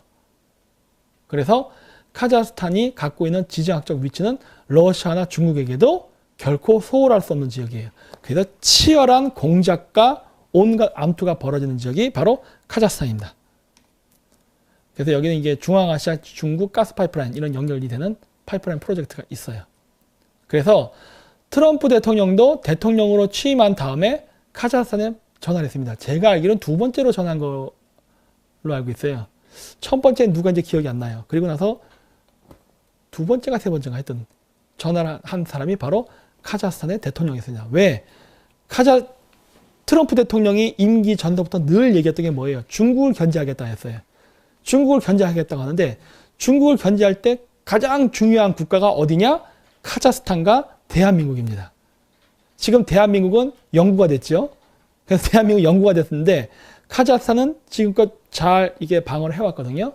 그렇기 때문에 굉장히 그 트럼프 대통령도 카자흐스탄에 대해서 공을 많이 들이고 굉장히 그 귀빈 대접을 많이 해줬어요. 그리고 이제 유럽연합이 중앙아시아 국가들이 중국의 경제에 종속되는 걸 막기 위해서 이렇게 우즈베키스탄에게 경제적 지원을 아끼지 않고 WTO, 유럽연합 그 경제 교류하는 거에 대해서 계속 지원을 하고 있습니다. 이렇게. 그러면서 군사기지를 여기 보시면 아시겠지만 군사기지를 여기다 지었어요. 여기 지도에 보시면 요게 우즈베키스탄이고 우즈베키스탄의 요 지역에 아프가니스탄 국경을 접하고 있습니다. 여기가. 그리고 아프가니스탄 요 위쪽에는 카자르인들이 살아요. 투르크계 민족입니다. 그래서 북부 동맹이라는 게 만들어져 있고 이게 옛날 때 탈레반 정권 9.11 테러 이후에 싸울 때도 탈레반 정권을 전복시키는데 바로 이 북쪽에 카자르족들이 많은 공을 세웠어요. 그래서 이 카자르족들과 이 우즈벡인들이 서로 공조관계에 있었거든요. 그래서 이 아프가니스탄 지역에 그 어떤 중국 애들이 경제적으로 어떤 하나 테러 이런 것들을 방지하기 위해서 이 접경 지역인 우즈베키스탄 이 지역에다가 우즈베키스탄과 유럽연합이 경제 교류를 하는 대가로 병참 기지를 지었습니다. 마치 카자흐스탄 영토 쿰콜 켄키약 이쪽에다 건설을 해서 이란을 견제하듯이. 예. 그래서 카자흐스탄에 건설된 군사기지와 우즈베키스탄에 건설된 군사기지를 보면은 패턴이 보입니다. 그것이 뭐냐? 바로 대이란 견제입니다. 이란의 페르시아인, 아프가니스탄의 파슈툰족은 같은 이란계입니다. 여기 타지키스탄까지. 그래서 이들의 언어는 같은 어족이에요. 그래서 서로 의사소통이 됩니다. 그래서 이란의 영향을 많이 받아요. 아프가니스탄과 그 다음 타지키스탄은. 그래서 이 지역을 견제하기 위해서 군사기지가 여기에 탁탁 생긴 게 보이는 거예요.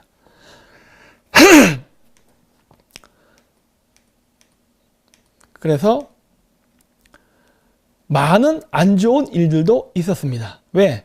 워낙 지정학적으로 민감한 지역이다 보니까 이 지역의 지도자가 누구 편을 드느냐에 따라서 굉장히 유라시아 패권이 바뀌어요. 그래서 온갖 암투와 그런 암살과 공작이 벌어진다고 제가 예전부터 많이 얘기했는데, 요 빨간색으로 쳐놓은 이 선들, 요게 바로 카자흐스탄 중국 횡단 파이프라인입니다. 시노 카작 파이프라인이라 보통 얘기해요. 그래서 아트라우서부터 켄키약, 아랄스크, 쿰콜, 아타수, 알라샹코로 연결되는 그 동서로 길게 연결된 그 중국으로 연결되는 카작 파이프라인을 건설했는데 이게 2006년도에 완성이 됐어요. 이 파이프라인은 언제부터 만들어지기 시작했느냐?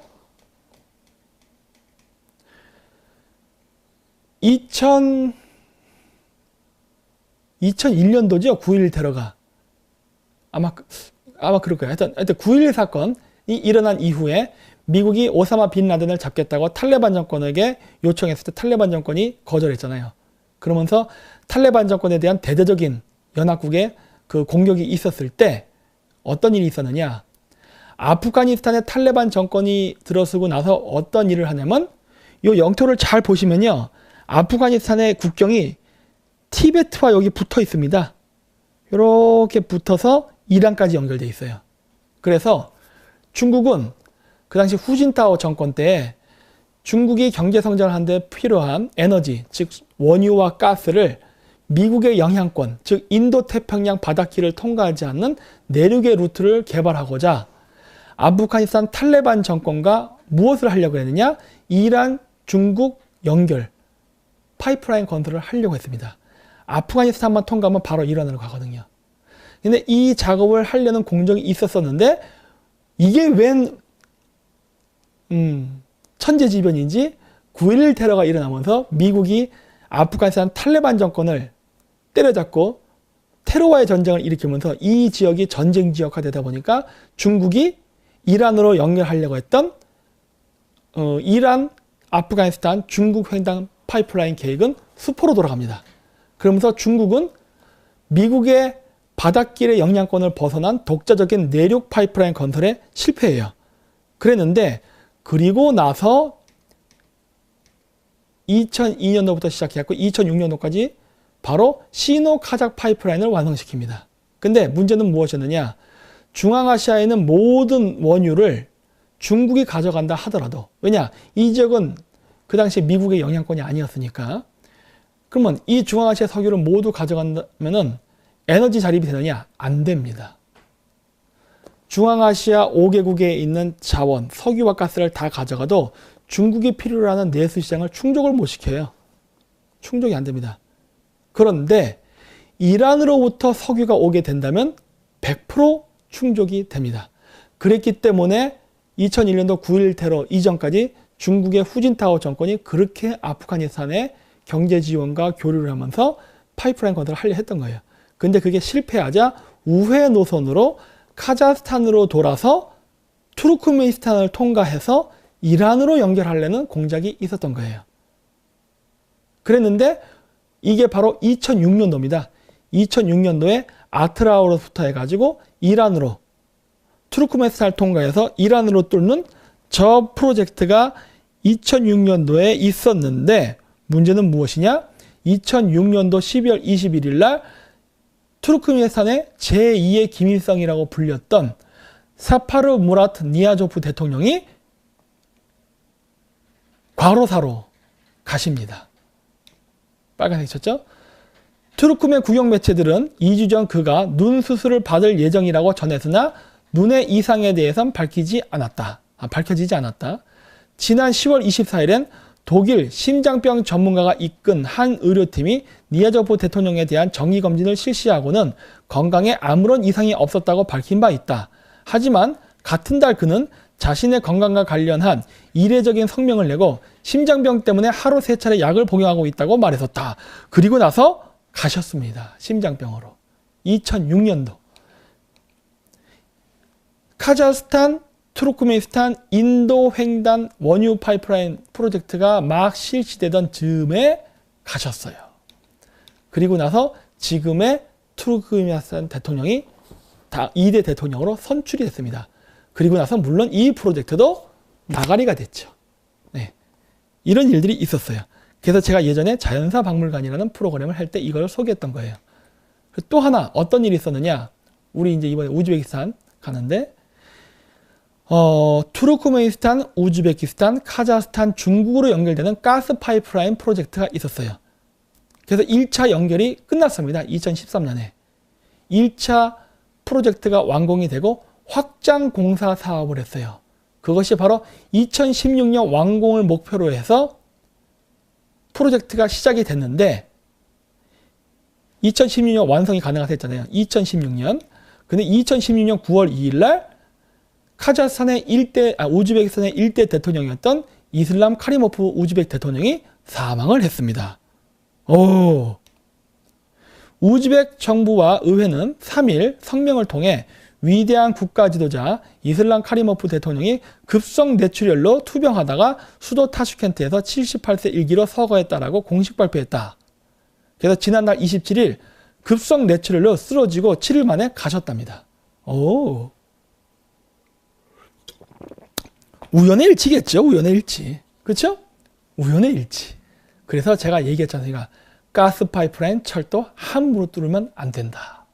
송영길이 자꾸 러시아에 깔짝거리면서 가가지고 낮은 핫산 프로젝트 부활시키는 작업 잘못했다가는 갈 수가 있다. 이런 얘기 많이 했어요.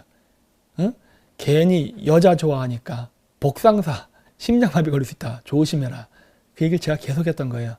절대 그렇게 되는 게 아니다. 그래서 이런 일들이 있었습니다. 그래서 그래서 지금 현재 카자흐스탄에서는 이번에 대통령이 바뀐 게 어떤 의미인지는 아직은 잘 모르겠어요. 이게 메드베데프식으로 해서 권력을 일시적으로 이양을 했다 다시 들어오는 형식을 취하려는 것인지 아니면 그 나라 일대 대통령이 하고자 했던 범투르크주의 운동을 통한 역사 찾기, 그러면서 중국과 러시아를 견제하려던 시도, 그 다음에 미군 기지 건설, 이런 것들이 악영향을 끼쳐서 친러파 정치인한테 밀려난 것인지 어느 쪽이 맞는지는 아직은 몰라요. 이거는 시간이 지나봐야 압니다. 예.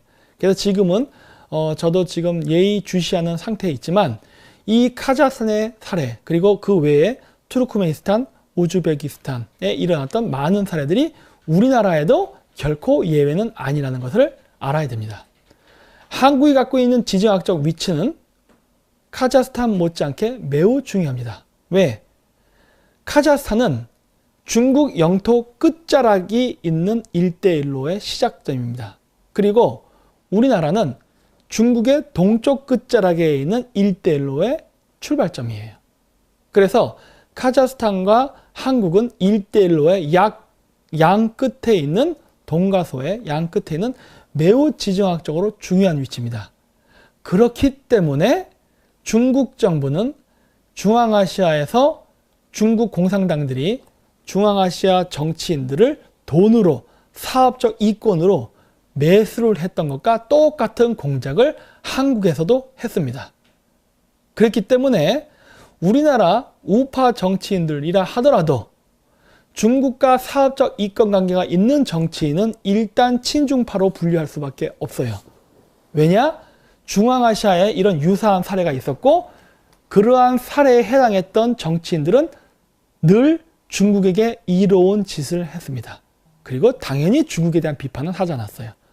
그러면서 심지어 차이나타운을 건설하는 것을 많은 음으로 양으로 지원을 했습니다.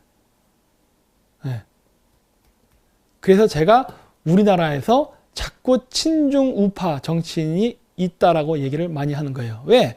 다른 나라에 그런 사례가 있었어요. 그리고 중국이 왜 그렇게 집중적으로 했느냐? 바로 그 지역이 중국의 1대1로가 지나가는 지역이기 때문에 1대1로의 사업을 성공시키기 위해서는 반드시 그 주변 국가의 정치인이 자기 편이어야 했기 때문이에요. 근데 제가 여태까지 강의했던 그 평택 차이나타운, 인천 차이나타운, 제주도 차이나타운, 그 다음 진도 차이나타운, 그 다음 거제도 건설, 그 다음 양양국제공항, 그 다음 새만금 사업, 이런 거를 할 때 중국 정부가 뭐라 얘기했습니까? 인민일보라든가 환구시보에. 그 우리나라의 전라도 지역 개발은 중국의 1대1로 프로젝트와 관련이 있다. 그래서 중국 정부 차원에서 굉장히 큰 관심을 갖고 있다라고 진도 투데이라든가 이런 지역신문에 이게 실린 것들을 제가 많이 강의했었을 거예요. 물론 그 영상 지금 날라갔습니다. 네, 신고받고.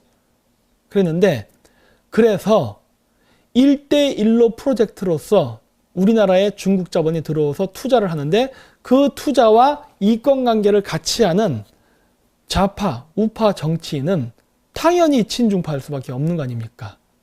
그리고 중앙아시아 사례와 똑같이 진짜 차이나타운 건설을 하려고 했잖아요. 물론 저희 우벤져스가 난리 쳐서 지금은 진전이 안 되고 있지만 아주 완만하게 포기 안 하고 지금도 호시탐탐 때를 노리고 있지 않습니까? 그렇기 때문에 이러한 그 우즈벡 사례를 통해서 우리는 그 중국이 어떻게 우리나라의 정치인들을 돈으로 매수하고 그러면서 중국이 1대1 교두보를 한 번에 설치하려 하는지를 반면교사 삼아서 배워야 합니다. 그리고 그 과정 속에서 우리가 중국의 편을 든다면 그 정권은 앞서 제가 보여드렸던 정말 우연의 일치와도 같았던 아프가니스탄의 탈레반 정권, 그 다음에 우즈베키스탄의 카리모프 정권, 그 다음에 투르크메니스탄의 니아조프 정권과 같은 알 수 없는 하늘이 빨리 부르는 사례가 벌어질지 누가 알겠습니까? 근데 그게 그 사람 개인으로만 끝나면 참 좋겠건만 이 사람들이 하필이면 대통령인 바람에 애꿎은 국민까지도 개죽음을 당한다는 거예요. 그래서 이러한 사태가 일어나지 않게끔 하려면은 우리는 바로 이러한 친중파들을 제거해야 되는 겁니다. 그래야 우리가 삽니다. 우리가 살. 그리고 좌파 여러분 당신네들이 사는 거예요. 왜? 폭탄이 떨어질 때 좌파는 안 죽이고 우파만 죽이는 거 아니잖아요. 총알이 좌파 우파 구별해서 죽입니까? 심장 뚫리면 다 죽는 거지. 그렇기 때문에 저희가 이번에 무소속 연대를 하자고 하면서 좌파 사람들도 함께 연대하자고 한 거예요. 왜?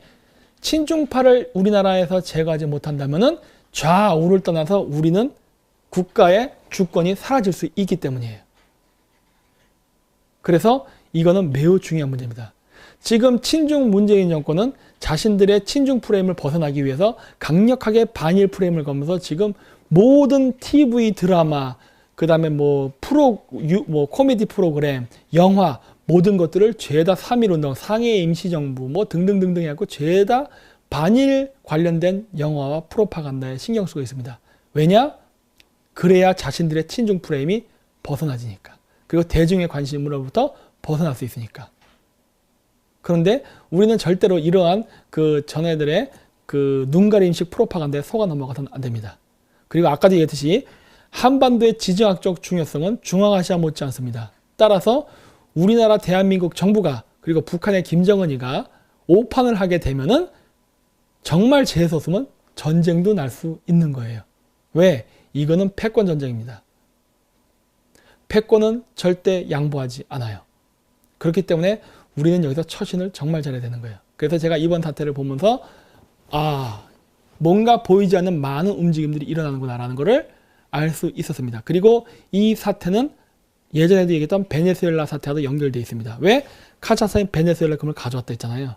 그래서 지금 베네수엘라, 카자흐스탄, 한국, 그 다음에 저기 뭐 러시아, 그 다음에 중국, 미국 이런 여러 당사자 국가들이 지금 서로 엄청나게 복잡하게 연결돼 있고 상호 이런 그 영향을 끼치기 때문에 이번 베네수엘라에서 마두로 정권이 무너진다면 이거는 북한에도 영향을 끼치고 한국에도 영향을 끼칠 겁니다.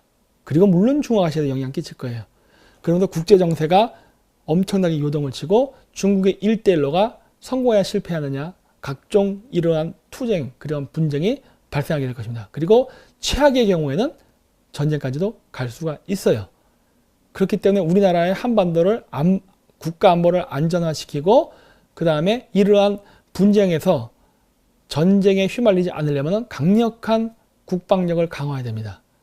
그래서 지금 정의당 애들이 만들어 놓은 군대 내의 게이섹스라든가 군복무를 감소시킨다든가 이런 것들은 죄다 제거해야 됩니다. 이거를 방치한 상태에서 나중에 국제 패권 경제의 소용돌이에 휘말려들어서 한국이 어쩔 수 없이 전쟁에 휘말린 사태가 발생한다면 여러분의 자식들이 개죽음 당하는 거예요. 왜?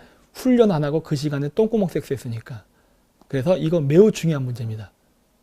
그래서 여러분들에게 다른 사탕을 주는 사람을 좋아하지 마시고 지금 이 시대는 여러분에게 쓴소리라는 사람들의 말을 들어야 여러분들이 살아남는 시대가 됐습니다.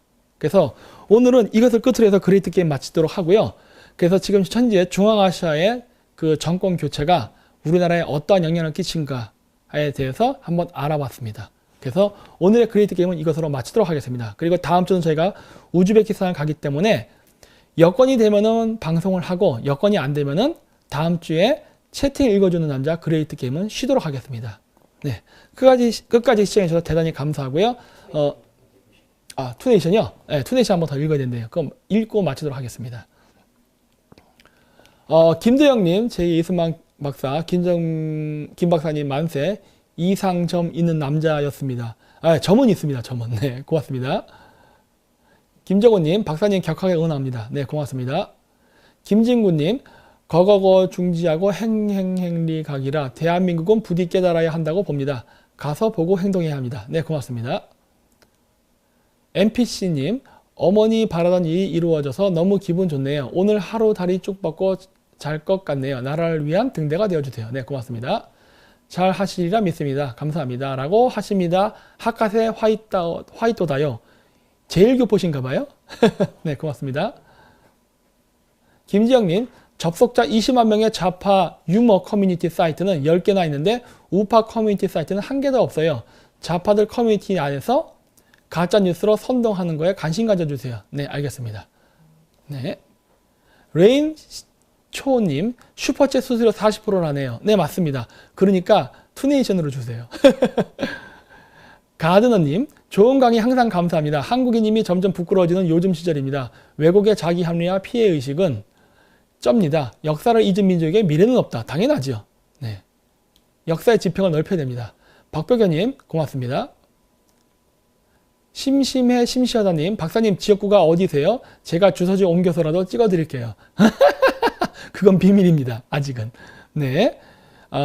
비네테님, 반중침미 만세, 빨갱이 없는 세상 만드는 거룩한 운동을 항시 응원합니다. 네, 고맙습니다. 지지선님, 박사님 총선에 직접 출마하시다니 적극 지지합니다. 재앙이 이 근본 새끼가 박사님 후원도 못하게 하려고 막았는지 투네이션 카드 결제 10번 해서 겨우 성공했습니다. 그래요? 뭔가 이상하네. 근데 아까도 얘기했지만 저는 저 혼자 하는 게 아니에요. 33명이 같이 합니다. 33기의 구역이 있잖아요. 네. 이국한님, 김정은이 단독으로 집단으로 도망친 간부들 체포조 보내서 이잡듯이 뒤진다는데 요새 미국 정찰기들이 한반도에 집결한 게 그것 때문일까요? 아니면 문재인을 감시하는 걸까요? 박사님의 의견은 어떠하신지요? 김정은 처신 잘해야죠. 근데 내가 봤을 때 김정은이가 처신은 잘하는 것 같습니다. 왜냐? 오늘 그 신문인가 보니까 우리나라 통일부한테 북한이 그랬잖아요. 뭐 중재자 한다느니 뭐런 개소리 떨지 말고 꺼지라고. 그리고 북한의 그 남북교류사무소인가? 그거 폐쇄했다는 것 같던데? 김정은 처신 잘하는 거죠. 문재인이랑 손절을 하는 게 김정은이의 생명을 연장시킵니다. 예. 그래서 내가 봤을 때 김정은은 바보는 아닌 것 같아요. 네. 그 다음에 지지순우님, 박사님 닉슨의 핑퐁 외교와 지미 카터의 중국과의 국교 정상화를 어떻게 평가하시나요? 전 개인적으로 미국의 민주당도 절반 이상은 빨갱이라고 생각하는데 그중 대표적인 새끼가 바로 지미럴 카터와 난민 오바마라고 생각해요. 네, 저도 그렇게 생각합니다. 근데 여러분 그거 생각하셔야 돼요. 지금 우리나라 지금 우파 운동하시는 분들이 친미를 한다고 하는데 지금 우리나라 우파 사람들이 얘기하는 친미는 친미 이코로 친공화당입니다. 민주당에 대한 고려가 전혀 없어요. 근데 여러분 정치는요 항상 바뀔 수 있는 겁니다. 지금 당장은 여러분들이 그 공화당과 친문적 관계를 유지한다 하더라도 민주당과의 끈도 놓쳐서는 절대 안 됩니다. 왜? 공화당이 100년 만년 집권 여당으로 있는 건 아니기 때문에. 민주당도 재집권합니다. 다음번에 트럼프가 재집권할 가능성이 있어요.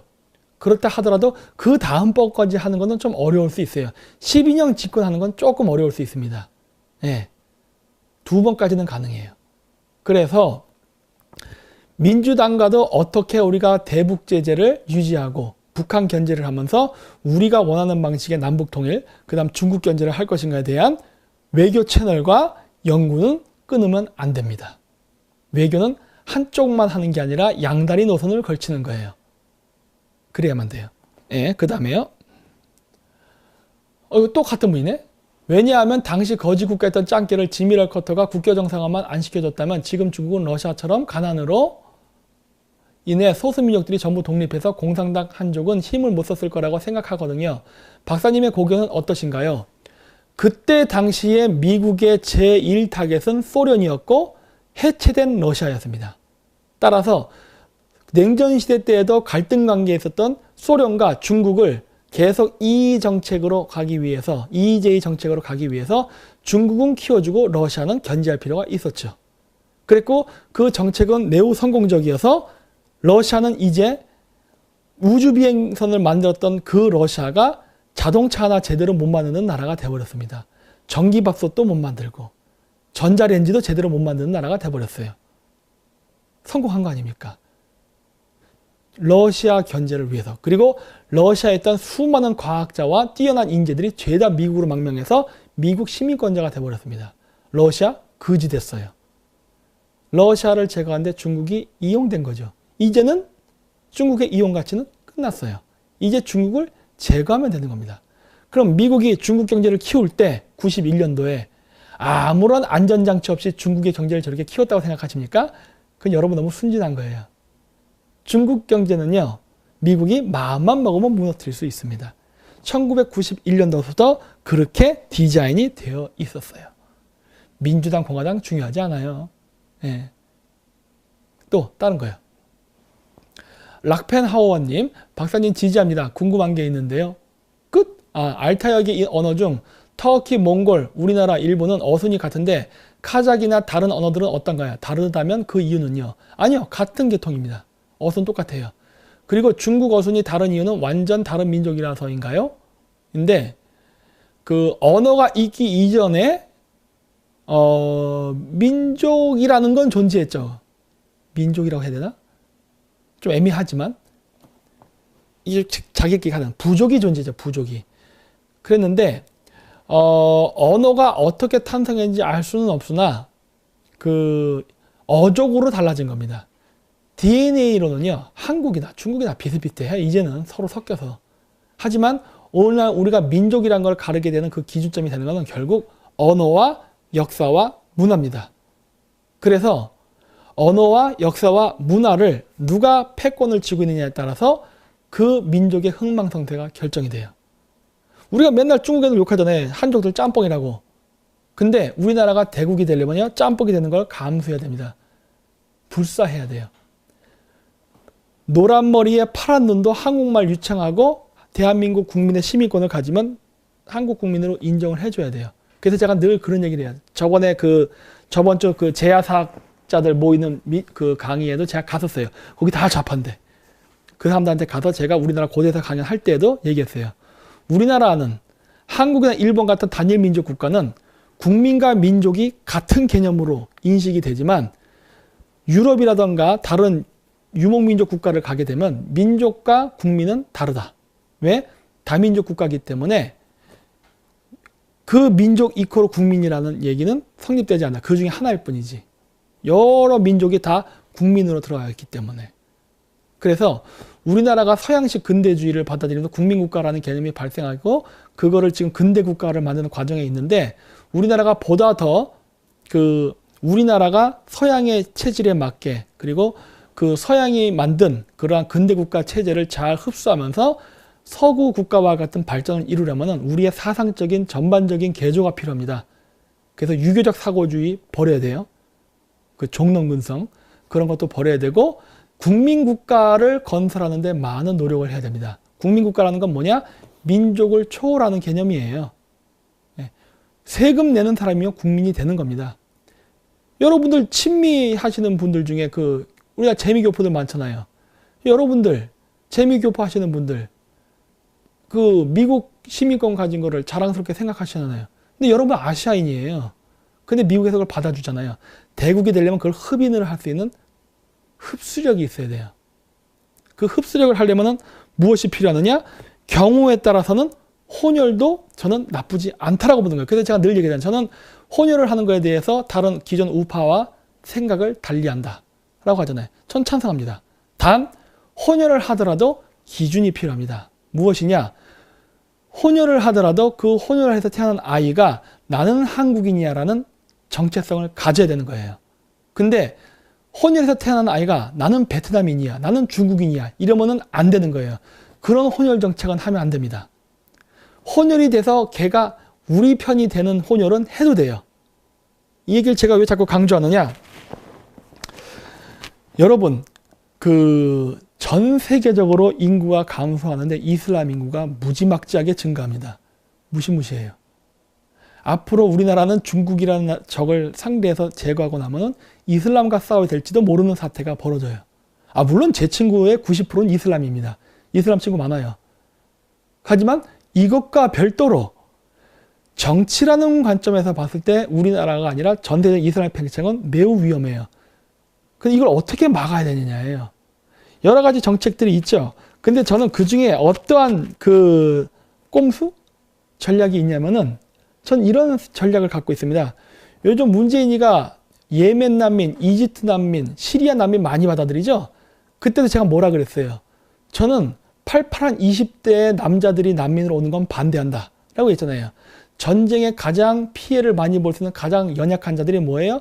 노약자, 아이, 여자들. 얘네들은 받을 의사가 있다 라는 이야기를 했잖아요. 그거 왜 그런 줄 아세요? 그 사람들은 우리에게 동화가 될 수 있기 때문이에요. 왜냐? 이슬람권을 잘 보면요. 그게 있습니다. 이슬람 문화의 특징이 무엇이냐? 이슬람 문화는요. 남자를 중심으로 확산됩니다. 즉 뭐냐? 이슬람 남자가 러시아 여자랑 결혼하던가 한국 여자랑 결혼하게 되면은 그 부인은 이슬람 신자가 돼야 됩니다. 왜? 남편이 그렇게 요구하니까. 그리고 그 자식들도 이슬람 신자가 될 겁니다. 이슬람교는 남성 우월적 종교관을 가지고 있어요. 그래서 이슬람은 남자가 이슬람일 때 이슬람화가 이루어집니다. 물론 한국에서 기독교는 좀 다르죠. 한국 기독교는 여자가 이슬람일 때, 여자가 기독교일 때 그 집안이 기독교가 돼요. 제 말 틀리지 않을 거예요. 며느리가 기독교 신자 들어오면은 그 집안 전체가 기독교가 될 확률이 매우 높습니다. 이런 것처럼 그 지역에 이슬람 남자가 이슬람 종교를 확산시키는 역할을 해요. 그리고 그 남자가 이슬람 여자를 3, 4명씩 거느리고 섹스를 해서 많은 아이를 낳음으로써 이슬람 신자를 확장시킵니다. 자, 그렇다면은 우리는 어떻게 해야 될까 하는 거예요. 제 생각은 이래요. 만약에 난민을 받아들일 필요가 있다면 여자 받아들이겠다예요. 왜? 이슬람 남자로부터 여자를 한 명이라도 더 뺏어서 애를 못 낳게 만들게. 또한 이슬람 문화권에 익숙해져 있는 이슬람 여자들은 남편에게 순종적입니다. 따라서 남편이 하자는 대로 해요. 그래서 애 많이 낳아도 돼요. 어차피 키웁니다. 우리나라처럼 몸매를 위해서 애를 안 낳는다거나 애를 서울대학교 보내고 미국 유학 시켜야 되기 때문에 애 한 명만 낳자 이런 것도 안 해요. 나면 낳는 대로 빵빵 까요 그냥. 또 플러스 뭐냐? 그 아이들은 남편의 뜻에 따라서 성장합니다. 그래서 한국인으로 남을 수가 있어요. 그래서 저는 오히려 그러한 전략을 펼치는 게 더 좋지 않을까라고 생각하는 거예요. 그래서 저는 이슬람권 여자 수입하는 거 반대 안 해요. 난민 반대 안 해요. 전쟁으로 고생했는 여자들 한국의 시골 농촌 총각하고 결혼한다고 무슨 문제가 있겠습니까? 예? 전쟁으로 죽는 것보다 시골에서 농사져서 밥 먹고 사는 게 훨씬 낫지. 그리고 어차피 부모를 부양하던 문화에 살았기 때문에 같이 산다고 해서 고부간의 갈등도 안 생겨요. 예. 뭐가 문제냐는 거예요.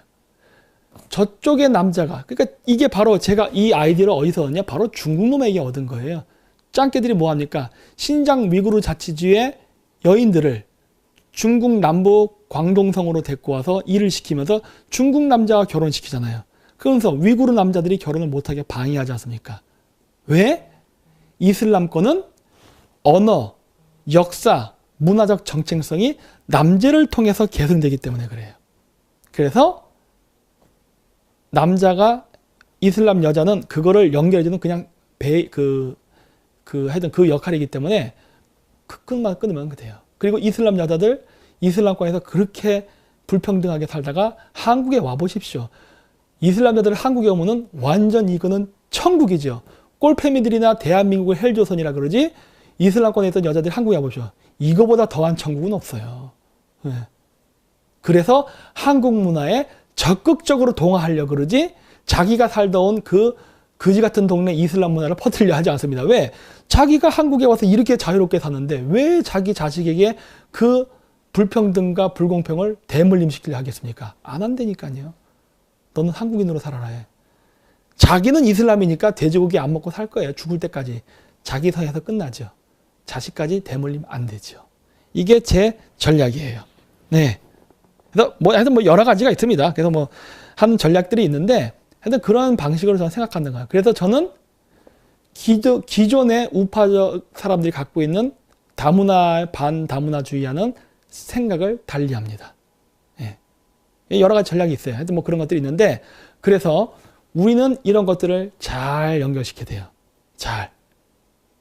그래서 우리나라가 이번에 미중 무역전쟁에서도 굉장히 중요한 고지를 선점해야 됩니다. 지금 중국의 경제가 거의 망하기 직전이에요. 망하기 직전. 그래서 망하기 직전이기 때문에 우리도 빨리 남한 쪽에 우파 정권을 수립해야 되고 그리고 북한 필요하면은 김정은 제거 안 하고도 교류할 수 있게 할 수 있습니다. 네. 필요하면은 김정은이가 원하는 핵 지금 당장 폐기 안 하고도 경제 교류하게 할 수 있어요. 저는 그 아이디어가 있습니다.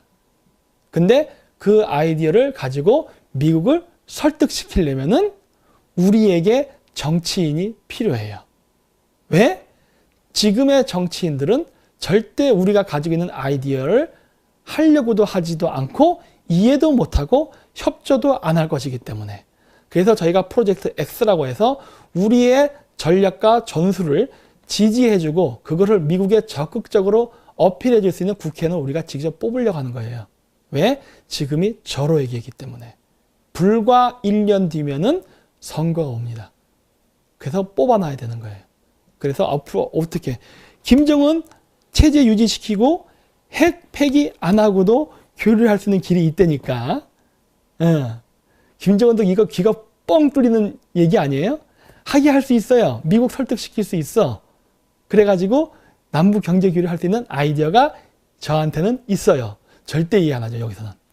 방송에서는 절대 얘기 안 해요. 하지만 전략이 있습니다. 그러면서 북한을 우리가 원하게끔 움직이게 할 수도 있어요. 네. 근데 그거를 이야기하려면 관직이 필요해요. 네. 그래서 그러한 이유 때문에 저희가 이번에 출사표를 내고 뜻있는 동지 33인을 모으려고 하는 것입니다. 네. 어쨌든 또 굉장히 말이 길어졌는데 어쨌든 빨리 방송 끝내고 저희도 밥 먹으러 가겠습니다. 그래서 또 투네이션 따로 읽어줄 건 없죠? 예.